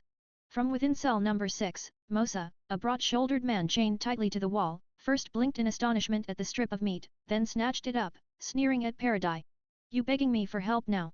Don't push your luck, bastard!" Paradis snapped, his temper flaring. His glare was like daggers as he growled out each word. "Careful, or I'll gut you where you stand." Mosa, seeing Paradis' anger boil over, only got lazier. Sprawled out on the floor in a starfish pose, letting the chains bite into his flesh, he casually chewed on the meat and drawled. "Man, oh man, how scary! Guess this really is about the Chris pirates, huh? But you call that begging? Please, you'll have to do a lot better than that." Paradis shook with rage, his teeth grinding audibly. Without a word, his right hand stealthily extended a single finger ready to strike. Then, "Oi scum! You want to know about Chris T. Eridar?" A hoarse, venomous voice suddenly rang out from cell number 11. Paradis and Mosa both stiffened, their faces turning dark. That idiot! Mosa's heart sank. He had been trying to stall for time, buying the warriors upstairs precious minutes to defeat Elver, the monster from the Crimson Man-Eating Flower crew. But now, thanks to that crippled Navy man, their plans might fall apart. Tap tap tap. Tap tap tap. Paradis strode swiftly to cell number 11, shooting a sidelong glare at the battered figure lying inside Sraya. "You?" Paradis narrowed his eyes in disbelief. "You think you have a kind enough heart to help?" Sraya, his right leg severed by Paradis himself, grinned through blood-smeared lips. His eyes, bloodshot and seething with hatred, locked onto Paradis. "Ha ha ha ha ha! You really wanna know? You guys actually pissed off that monster." He laughed manically, the sound echoing off the cold metal walls. "Come on then, beg me. Get down on your knees. Beg, and I'll tell you everything I know about Golden Ring Eridar inside the Navy." Hearing that, Mosa, still lying in cell no 6, let out a long, shaky breath. Good. As long as the bastard kept ranting, the clock kept ticking. Paradis' face turned a furious shade of red. Grabbing Sraya by the hair, he jerked his head up, their faces inches apart. "I'll tear off your limbs one by one," he growled, every word sharp as a blade. "I'll starve you to death." Sraya's face twisted in pain, but his laughter only grew louder. "Yeah, do it. Tear me apart. You'll never find that treasure map the Guri pirates stole from the kingdom of Yala. You'll die." Paradis killed by Golden Ring Eridar himself. Thud. Blinded by rage, Paradis slammed Sraya's head hard into the floor. Several times, he raised a hand, index finger poised to strike, but each time, he forced it down. "I won't die," Paradis hissed, voice low and furious. "Not here. Not now." Throwing Sraya's battered body aside, he stalked back to the door of cell number 6. From behind him, Sraya wiped blood from his forehead, cackling darkly. You'll die, Paradise. That monster will tear you apart. Chapter 94-95, Ambush. Thud clang. Thud clang. Thud clang clang. Feeling the steady tremors from above, and seeing the growing cracks spreading across the ceiling, Paradise chewed on a strip of jerky, furrowing his brow as he stared at Mosa's face. He spoke seriously. Mosa, tell me everything you know about the Chris pirates, and Eridar. I'll let you go. Mosa gave him a lazy glance, swallowed the last bite of his jerky, and then stretched languidly. Give me another piece. The corner of Paradise's mouth twitched, but he still tossed him another strip. Picking up the jerky from the floor, Moses sat up slowly, took a bite, and mumbled through his food. Honestly, I don't know that much about Eridar either. After the battle at Logetown broke out, a bunch of pirates managed to escape. I overheard them chatting about Eridar at a tavern. They said that Golden Ring Eridar was an absolute monster. He fought 2 rear admirals at once and completely demolished an entire street. They even said he wiped out the entire garrison of a marine branch base, with just a single punch. All I know is that the Chris pirates used to be a gang before they became a pirate crew. Used to be a gang. Paradise's brows tightened. A thought flashed through his mind as he muttered under his breath. Chris pirates, formerly a gang, the Chris Syndicate. Damn it! Wasn't that the same gang from Shiga Island in the East Blue, the one that nearly wiped out all of Crimson Man-Eating Flower's forces there? Paradise's heart skipped a beat. Old enemies, hi. He, you remember now, don't you? Mosa gnawed on his jerky, a cold sneer curling his lips. The battles between your Crimson Man-Eating Flower and the Chris Syndicate shook half of East Blue back then. Paradise's eyes narrowed sharply. Enough pointless chatter. Got any other intel? Nope. Mosa rolled his eyes and lazily flopped back down, the chains on his body clinking noisily as he moved. Paradise's face grew darker by the second. His gaze sharpened, emanating a chilling aura. Are you playing games with me? He realized something: these prisoners were getting way too bold lately. Even with Crimson Man-Eating Flower battered by the Boa sisters, did these fools seriously think 3 rookie pirate crews could finish them off? Don't be ridiculous. We have the backing of the Celestial Dragons and the wealthiest nobles. Even some of the New World's big-name pirates work with us. No way we'd lose to some rookies who haven't even broken 100 million in bounty yet. Fury boiled inside him. He felt the urge to execute a few prisoners right now, just to restore order. Then, TCH, idiot. He's just stalling for time, a mocking voice drifted from cell number 8. Stalling. Paradise froze, confused for a split second. Ha ha ha. You idiot. How could you blurt that out? Mosa roared with laughter, but inside he understood, the guy in cell number 8 was trying to distract Paradise, give Mosa a better chance to survive. With a clumsy fool like you stalling, you're liable to get killed, the shirtless, heavily muscled man inside cell number 8 scoffed disdainfully. And if that guy outside is really as strong as they say, even if he hasn't killed Fat Bear yet, Fat Bear should be seriously injured by now. Damn it, damn it. Paradise felt like lightning had struck his mind. Clarity hit him like a hammer. He shot a venomous glare at Mosa and hurriedly turned to leave. But he only managed 2 steps before. Boom. Near the staircase leading to the 3rd deck, the ceiling suddenly shattered. Splintered wood rained down like a storm, and in the haze of dust, a massive black shadow crashed down heavily, shaking the entire 3rd deck on impact. What was that? Is the ship shaking? Did something fall? Don't tell me, those 2 guys crashed down. The sudden quake sent a jolt of fear through everyone in the prison. After all, the lowest deck of a ship was usually the thickest and sturdiest. If this deck gave out, the whole ship might sink. That's... Through the swirling dust, Paradise's pupils dilated in terror. Then his expression twisted violently. This aura. Soru. Paradise's body flickered and vanished instantly. Here he comes. Mosa grinned with barely contained excitement. If we're gonna get out of this hellhole, it has to be today. The shirtless man inside cell number 8 crossed his legs by the door, staring outward. Sraya's heart pounded violently as he recalled something he overheard while reporting to Marine Headquarters. Fleet Admiral Sengoku the Buddha himself had described Chris T. Eridar as the most dangerous of the new generation, a little monster among pirates. Capture confirmed. Moving at lightning speed, Paradise's eyes gleamed. He extended his index finger, coating it with a metallic black sheen. Roku Shiki Shigan Black Needle. In midair, just after crashing through the ceiling, Eridar seemed to sense the threat. He tilted his head slightly, a smirk tugging at his lips. Ha, a sneak attack? You seriously think you can bridge the gap between us with something like this? Snap. Eridar casually caught Paradise's wrist mid-attack, effortlessly stopping the strike just centimeters from his nose. Almost simultaneously, Eridar twisted his body, using Paradise's own momentum against him. He flipped him over in midair and slammed him straight down toward the floor. Whoosh! Damn it! Paradise didn't even have time to react.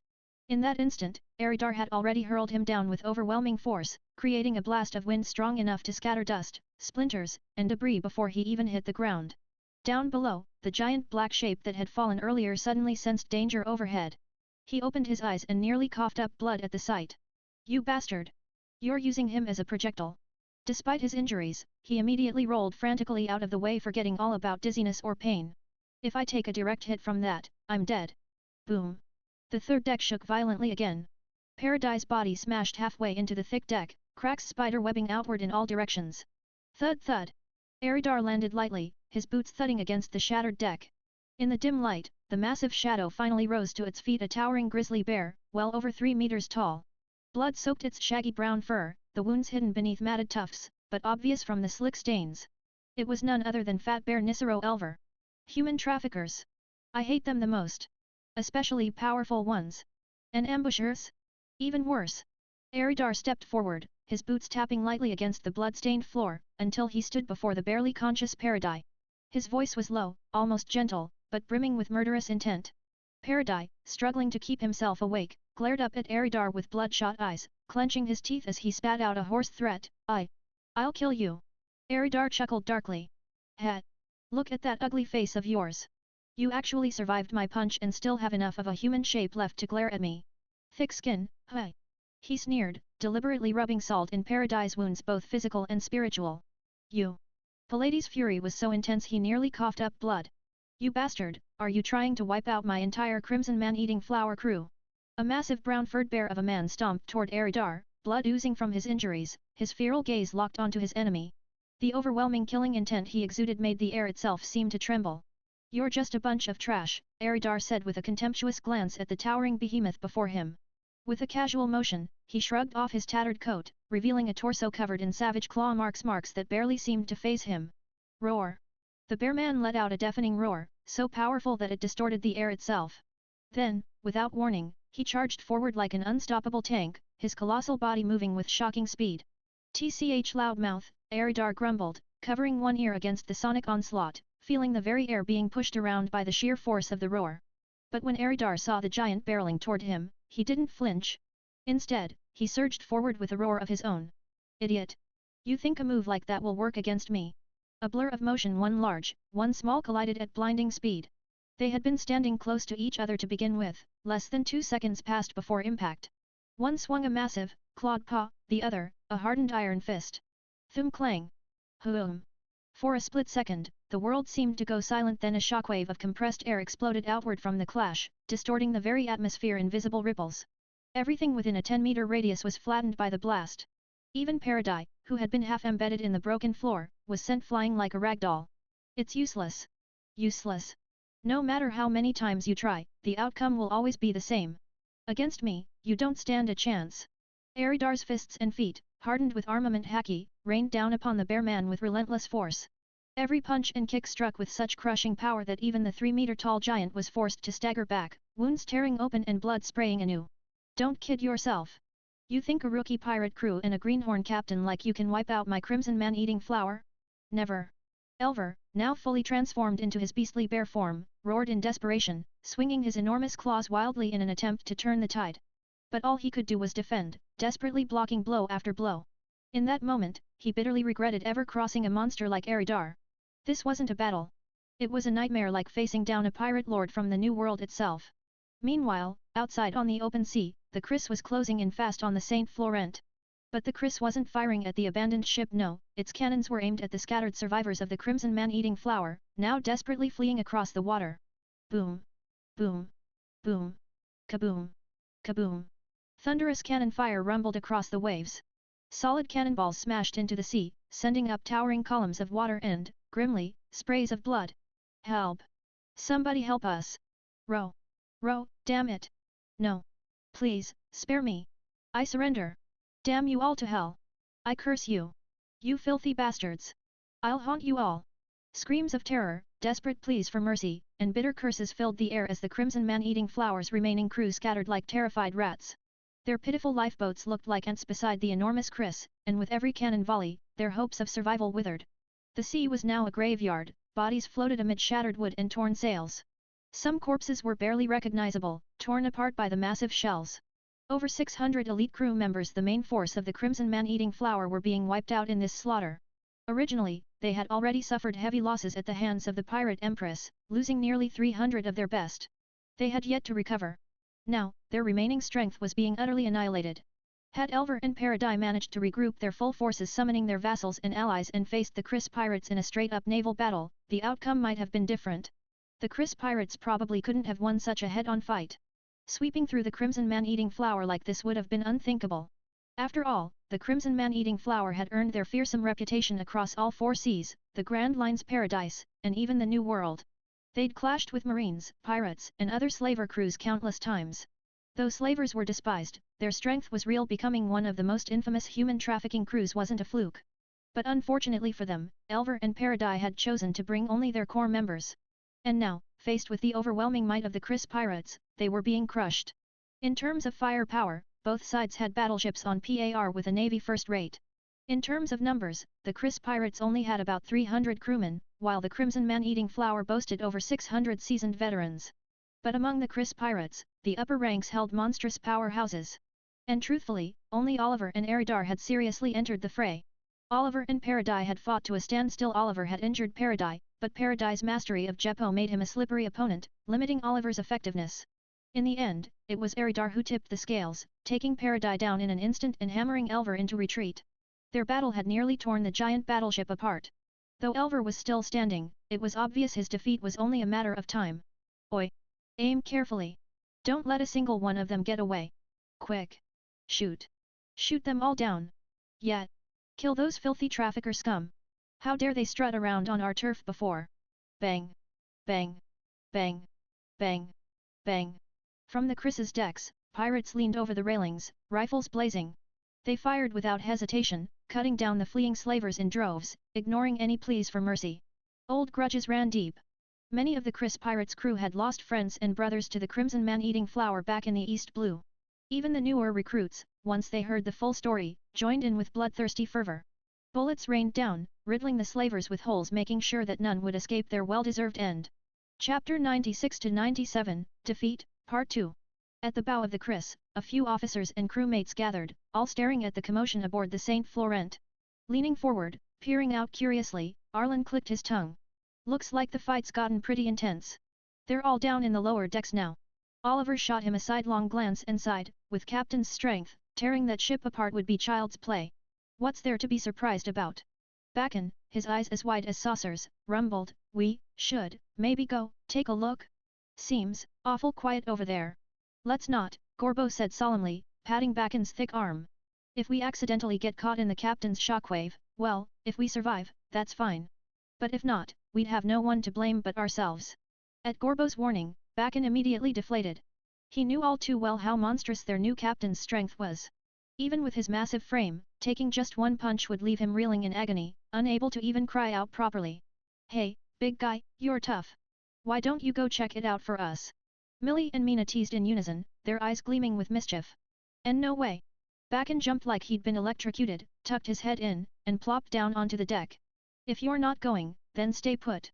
If we get caught up in the captain's fight, getting injured or killed would be our own damn fault, Oliver said, waving them all down with an air of authority befitting a proper first mate. I'll strangle you. I'm the first mate. Arlen fumed, lunging at Oliver and grabbing him by the throat, shaking him furiously. Let go, you lunatic. Overthrowing me, were you?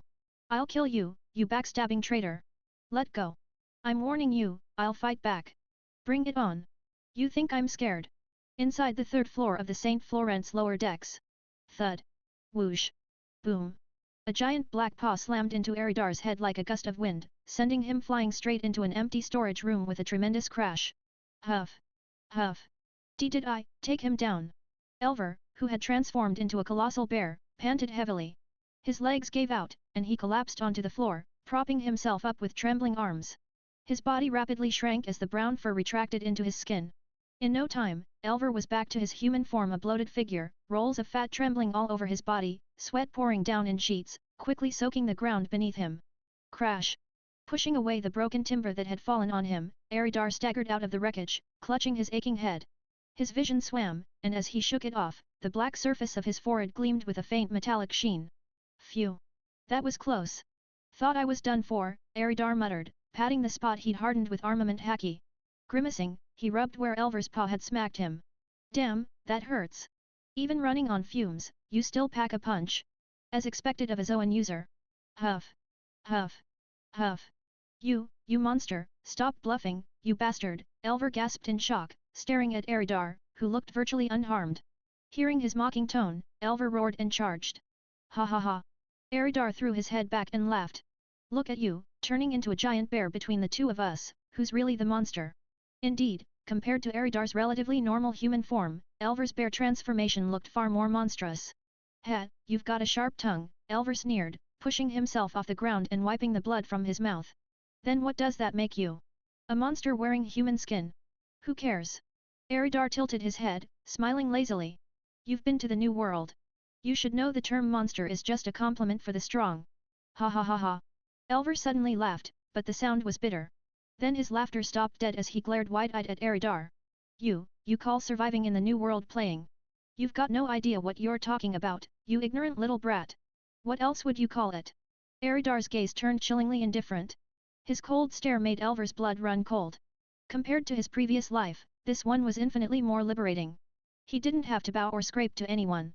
If someone didn't like him or if he didn't like someone, then fists would do the talking. He could even live out the dream of a martial arts hero, settling grudges freely. 2 words, absolute freedom. Facing that gaze that seemed to regard the world with utter contempt, Elver suddenly felt a visceral fear. It was the same gut-wrenching terror he had once felt in the New World the day he witnessed Don Quixote Doflamingo laughing joyfully as he wiped out an entire pirate crew and destroyed a town. That bone-deep chill he thought he'd never experience again. You're insane. Elver muttered hoarsely. To think, my crimson man-eating flower, would end up being your stepping stone. He laughed bitterly at himself. Straightening his battered frame, Elver roared as he grew once again, shifting back into a colossal brown bear. Roaring, he lunged at Aridar with all his might. If you're going to use me as a stepping stone, then show me you have the guts to step over me. Come on then. Aridar bellowed back, bracing himself. I'll personally send you on your way. Boom. A shockwave erupted as they collided, the resulting blast blowing away everything around them. The floor cracked beneath their feet, even exposing the steel plates hidden beneath the wood. Buzz. Elver's massive bear paw turned jet black with hardened haki, slamming straight into Aridar's chest. But Aridar's chest was already coated in a hardened metallic sheen. When the paw struck, a tremendous metallic clang rang out, shaking Aridar's entire body. His chest threatened to cave in, blood surged up his throat and his body was sent flying backward. Yet even as he was blasted away, Aridar grabbed hold of Elver's paw, dragging the bear along with him. Thud. The sheer force of their fall shattered the floor, sending cracks spider-webbing outward. Aridar held Elver's paw in a death grip with one hand. With the other, he spread his fingers wide, palm facing Elver's massive head. Grinning through bloodied teeth, Aridar whispered, this time, it's over. Impact wave. And no. Elver's eyes widened in terror, staring helplessly at the palm pressed against him. With a slight flex of Aridar's hand, a monstrous shockwave burst forth. The air itself trembled, a blinding white blast erupting across Elver's upper body, ripping through the corridor. From the cells lining the hallway.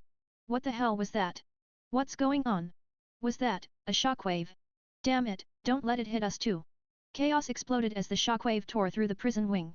The fierce winds that followed sent prisoners scrambling for cover, some flattened against the walls, others clinging desperately to whatever they could find, their shrieks lost in the storm. Debris flew everywhere. Walls cracked. The whole floor was left in utter disarray, a battlefield caught in the aftermath of a monster's brawl. Huff. Huff. At last, the raging winds died down. The prison was a wreck, oil lamps extinguished, debris scattered everywhere. If not for the giant hole torn open by Aridar and Elver letting in some light, the entire third basement level would have been plunged into pitch-black darkness. Elver-sama. A disbelieving, trembling voice broke the silence. Paradis clutched his chest and slowly crawled to his feet, his face twisted in horror. Aridar released his grip and staggered upright. Before him, the massive bear had reverted to human form, though barely recognizable as such. His body was grotesquely battered, bones shattered, flesh mangled, as if he'd been bludgeoned by a giant hammer. His upper body was crushed thin, no longer resembling anything human. Taking a direct, point-blank impact wave from Aridar without any defense. The fact that there was even a body left at all was a testament to Elver's monstrous physique. Even Doflamingo himself wouldn't dare take a full-force impact wave head-on with only his body and haki. TCH. I kept telling you to lose weight, and now look, problem solved. We're all done for anyway. Staring at Elver's corpse, Paradise stumbled over, not even sparing Eridar a glance. Yeah, this is seriously messed up, Eridar shrugged helplessly. A Zoan-type devil fruit user, worn out before him. Sure, Elver had burned through more stamina, but in general, Zoan users were supposed to have the best endurance among all devil fruit types. If the gap wasn't huge, they'd usually outlast their opponents. And yet here this guy was exhausted, collapsing before Eridar. Heh. To think we'd be destroyed by your hand. Paradise laughed bitterly. Guess how the Navy's report will spin this tomorrow. The Navy report will say, the Crimson Man-Eating Flower had a violent clash with the Chris pirates near Alabasta's waters.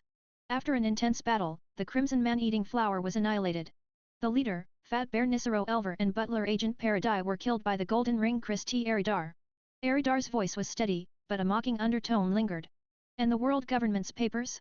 They'll probably claim the Navy wiped out the Crimson Man-Eating Flower. That the Navy killed Fat Bear Nisero Elver and Butler Agent Paradise. You believe me? Paradise's voice dripped with contempt and sarcasm. He knew full well. The Crimson Man-Eating Flower was infamous among slavers, its name reviled across the seas. News of their defeat would be a massive boost to anyone's reputation, be it pirate or navy. But the world government would never allow pirates to steal that glory. If even a slaver crew had to be taken down by rookie pirates, it would make the Navy look utterly incompetent. No, they couldn't let that happen. For the sake of their so-called justice, for their carefully crafted image, the world government and the Navy would twist the story without hesitation. This is just how the Navy and the world government operate, Eridar sneered. Boosting the world government's prestige. After all, the masses are ignorant. They'll always believe in the Navy, the symbol of justice, over the word of a pirate like me. He knew exactly what Paradise meant. For the world government, cover UPS and propaganda were routine. If something served their interests, no matter how dangerous, it would be hidden. Like the tragedy of Flavance the White City, doomed by Amber Lead. If something threatened their control, no matter how precious, it would be erased. Like O'Hara, obliterated by a buster call. The island that held the world's greatest library, the Tree of Knowledge, and countless innocent scholars and civilians, wiped off the map without a second thought. Ha ha ha. Come on, finish it already. Paradise spread his arms wide, face twisted into a grimace. Take us out. After all, the people behind us will make sure you regret it. Eridar gave a toothy grin, his voice low and cold. Doesn't matter. If I'm strong enough, no idiot will dare take revenge on a great pirate. No, they'll be too terrified of my retaliation. A sinister chuckle escaped his lips. Just a few days ago, I ran into Don Quixote da Flamingo out at sea. Had a little fight with him. Wanna guess how it turned out? Paradise's face darkened instantly. He sneered, trying to dismiss it. Impossible. A big shot like Doflamingo's busy managing his country. No way he'd be sailing around the first half of the Grand Line. Halfway through the sentence, he stopped dead. His face turned ashen. Right. He remembered now. Recently, Doflamingo had destroyed a kingdom in the West Blue. It was in the newspapers just yesterday. Meaning, Doflamingo had passed through the first half of the Grand Line after all. Couldn't guess, huh? Eridar shrugged casually. He's strong. I couldn't beat him. But he couldn't finish me off either. So I proposed an alliance. Paradise's expression soured into pure despair like the bottom of a burnt pot. He realized it. He wasn't scaring this rookie pirate. He was the one getting scared. He didn't accept. But he didn't reject me either. Told me to talk again once I reach the new world. What do you think that means? Man, it's been keeping me up at night. Eridar put on a mock troubled face, completely ignoring Paradise's darkening expression. Paradise nearly coughed up blood and rage.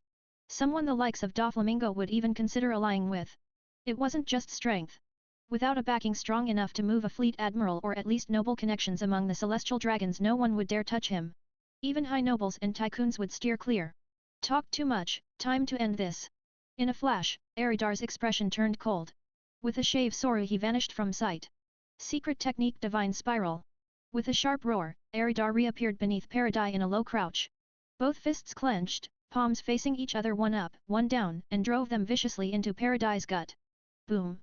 Before Paradise could even react, the air around them trembled violently. At the point of impact, his abdomen caved inward grotesquely. A burst of white steam exploded outward. A terrifying, cylindrical impact wave tore through Paradise's back, piercing the floor above and leaving a smoking hole that went clean through the third floor, the lower decks, and even out to the open sea beyond. A white streak like a laser beam marked the path of destruction. Eridar lifted his chin arrogantly, murmuring coolly. All of you are trash. Behind him, Paradis collapsed with a heavy thud, defeated. 2 hours after the battle ended. The sun was sinking into the west, and the golden afterglow of dusk bathed the sea in brilliant hues, casting a breathtaking scene across the waves. The Kriss pirates, having finished cleaning the battlefield, had withdrawn back to their ship. The massive Kriss sailed away, rippling the water as it departed the blood-stained sea, leaving behind a shattered giant vessel, countless corpses, and scattered wreckage. The sea itself was dyed crimson. The next morning, a Navy patrol vessel, flying the Seagull flag, cruised into the area. Gulp. This place, what the hell happened here? How many people died? Corpses everywhere, the entire seas turned red. Was there a war? And look at that giant ship, it's even bigger than our warship. That ship's flying the world government flag. Who would dare to attack a world government vessel? On the third-class Navy ship, hundreds of sailors rushed to the deck, frantically surveying the grisly scene. They were utterly stunned. A world government ship had been attacked, something not even ordinary pirates would dare to attempt.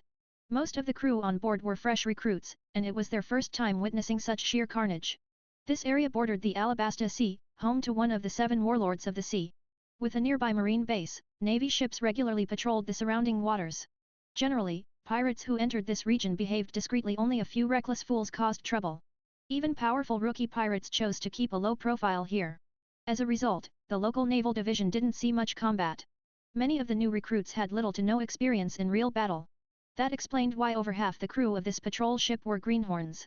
But nobody could have predicted this: an entire world government ship devastated, corpses littering the waters, blood turning the sea red.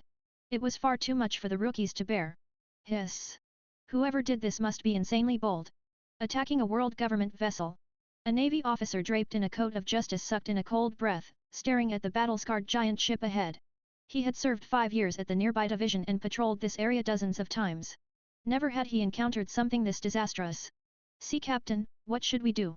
One trembling sailor clutching a musket turned to the officer, his face pale with fear. "Get closer. Send a team to board the ship and investigate. And hand me the den mushi, I need to report this directly to headquarters." Snapped out of his shock, the Navy captain quickly barked his orders. Board the ship." The sailor nearly popped his eyes out in terror, thinking he must have misheard. "Of course. Move your ass." The captain glared and smacked the sailor upside the head. "Ow! Why yes, sir." The sailor clutched his throbbing forehead, quickly scurrying off to relay the command. Soon, the Navy ship cautiously approached the giant wreck. Marines pulled out ladders and grappling hooks, preparing to climb aboard. "This ship, it looks really familiar." Forget it. Better report first." The captain scratched his head, carefully studying the colossal vessel. Still unable to recognize it, he picked up the den mushi and prepared to contact Marine headquarters. "BRRR BRRR BRRR, BRRR BRRR BRRR. Click. Moshi, this is the Navy headquarters relay station. State your number and name." "I am Captain isekai'd of the 73rd Division, commanding Ship 207, Class 73C. I have a Level 2 incident to report directly to Fleet Admiral Sengoku." The captain introduced himself swiftly. Isekai'd, age 36, born in the South Blue. 5 years ago, he was transferred to the Grand Line's 73rd Division and was promoted to captain 3 years later. "Verification complete. Transferring you to the Fleet Admiral," came the calm reply. "Thank you. Much appreciated." Captain isekai'd responded respectfully. "BRRR BRRR BRRR, BRRR BRRR BRRR. In an office somewhere, a man with frog-like eyes and a braided beard sat behind a desk, signing mountains of paperwork. He wore a coat of justice draped over his shoulders, several prestigious medals gleaming on his chest. At his side, a goat seemed to be chewing on something. The den mushi on his desk suddenly rang. Frowning slightly, he lazily lifted an eyelid, picked up the receiver, and said, Moshi, this is Sengoku. What's the situation?" "Sir. This is Captain isekai'd of the 73rd Division. During routine patrols near the Alabasta Sea, we discovered a world government vessel under heavy attack. The ship is severely damaged, and the surrounding waters are littered with corpses." Isekai'd stiffened to attention the moment he heard Sengoku's voice, reporting nervously but crisply. "What? A world government ship was attacked? Was it pirates?" Sengoku's expression hardened, his brows furrowing tightly.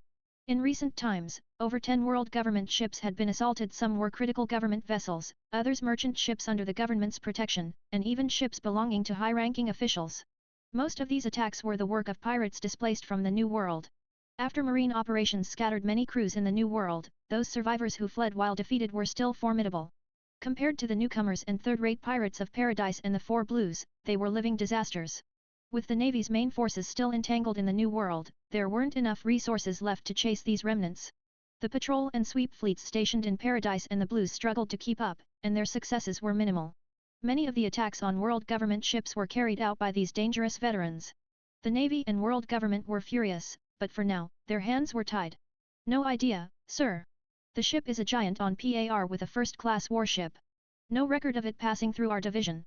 No identification number found either. Captain Isekai'd answered without hesitation. TCH, how troublesome.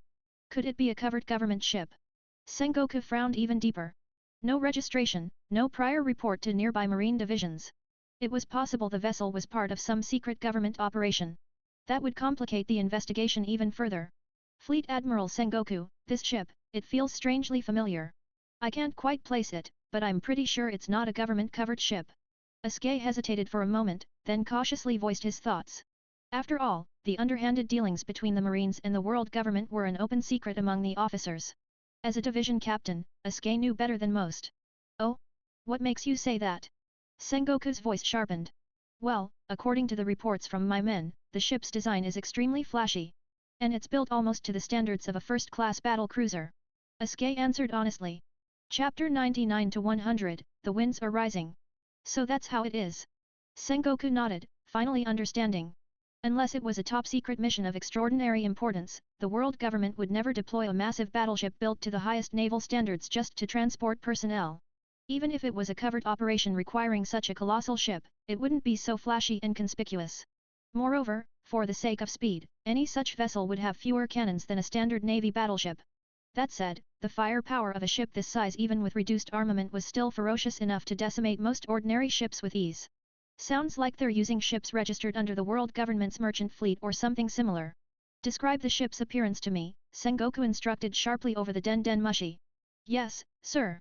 The ship has 5 decks, painted a base color of yellow, with a blood-red man-eating flower emblem. Standing just 5 meters from the massive vessel, Captain Isekai'd described what he saw in painstaking detail. What did you say? Painted yellow with a blood-red man-eating flower emblem. Sengoku abruptly cut him off, his voice tense. He seemed to recognize the ship. Yes, sir. Is something wrong? Colonel Isekai'd stammered, startled by Sengoku's reaction. Once he received confirmation from his subordinate, Sengoku's demeanor turned cold, his voice chilling as he spoke. That's the Saint Florent belonging to the Crimson Man-Eating Flower. That ship should have been scrapped after severe damage. Looks like they took a major hit. Although technically operating under the world government's banner, Sengoku couldn't have cared less about the fate of those slavers. Even if they were backed by the Celestial Dragons, if they crossed paths with Sengoku himself, he wouldn't hesitate to order their immediate annihilation. No wonder it looked so familiar. It really is the Saint Florent from the Crimson Man-Eating Flower. Captain Isekai'd muttered, finally recognizing the ship himself. However, the moment he saw his men carrying 2 bodies down from the ruined vessel, his brows furrowed tightly. What is it? Sengoku pressed, sensing something was off. Gazing at the 2 corpses before him, Isekai'd's face twisted in disbelief. His throat went dry, and he rasped out. We've recovered the bodies of Fat Bear Nisero Elver and their butler Agent Paradise. It's confirmed, Crimson Man-Eating Flower has been completely wiped out. What? Sengoku, who had just taken a sip of water, nearly spat it all over himself. As much as he despised the Crimson Man-Eating Flower, Sengoku had to admit they were no small threat. Especially their leaders, Nisero Elver had strength comparable to a Vice Admiral of Navy headquarters, and Paradise wasn't far behind, matching the level of an elite Rear Admiral. For the Navy to exterminate them, it would have taken no less than 2 patrol fleets, each commanded by a headquarters Vice Admiral, stationed along the Grand Line's Paradise routes. As for rookie pirates or those who had fled the New World, while they might challenge the Crimson Man-Eating Flower, defeating them entirely was almost impossible. The slavers had superior numbers and firepower. Wiping his mouth hurriedly, Sengoku barked. Any idea who did it? Were there any survivors? I'm sorry, Fleet Admiral Sengoku, but there were no survivors. We don't know who was responsible, Captain Isekai'd replied apologetically, surveying the sea strewn with corpses before glancing grimly at Elver's shattered body.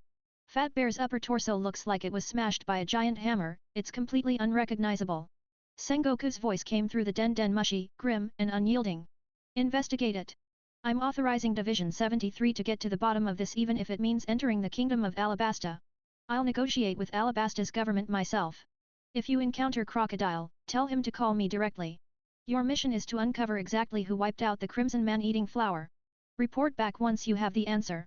He added coldly. Also, after a full autopsy, transport the bodies and the Saint Florent back to Marineford. With the Navy's forces stretched thin, Sengoku needed to account for every emerging power, whether pirate crews or revolutionary army cells. The Crimson Man-eating flower wasn't just a slaver ring, they had tangled connections, world government backers, wealthy magnates, and even New World pirates. Whether they were simply crippled or utterly annihilated would trigger very different chain reactions across the seas. This matter couldn't be left unresolved. Yes, sir. Understood, Fleet Admiral. Captain Isekai'd saluted sharply at the Den Mushi, his expression solemn. Though not the strongest officer by far, he understood the stakes. Click. Both sides hung up in quick succession. Captain Isekai'd, based on preliminary assessment, it's likely pirates did this, reported a young officer in a justice coat, striding up and saluting crisply. Everyone aboard is dead. All valuables, including supplies and even 24-pound cannons, have been stripped clean. 18 cannons are missing. Major, Lieutenant Commander, Bolton, tell me. Isekai'd closed his eyes, pinching the bridge of his nose. Is there any pirate crew in the first half of the Grand Line capable of wiping out the Crimson Man-eating flower? What? Major Bolton's eyes widened in shock. I just broke protocol and contacted Marineford directly, Isekai'd said grimly. Fleet Admiral Sengoku ordered a full investigation. Even if we have to step into Alabasta's territory, so be it. Why would the Fleet Admiral issue such drastic orders? They're just a bunch of slavers. Bolton exclaimed. The Kingdom of Alabasta wasn't just any world government member, it held high standing among the member nations. Trespassing would be a serious diplomatic incident. Bolton, Isekai'd said, opening his eyes to fix the younger officer with a serious look. You know the Crimson Man-eating flower's background, they have the backing of the Celestial Dragons, major nobles, and wealthy elites. They've even collaborated with pirates from the New World. And now, someone wiped them out without warning. Bolton froze, then drew a sharp breath through his teeth. "Yes, sir. Is a storm about to sweep the Grand Line?" "That's right," Isekai'd replied, his gaze narrowing sharply. "The winds are rising and it's happening just when the Navy's strength is stretched to its thinnest. With the Navy's main forces locked in conflict against the New World's pirates, even the supposedly safe Grand Line, the so-called paradise, was now spiraling out of control.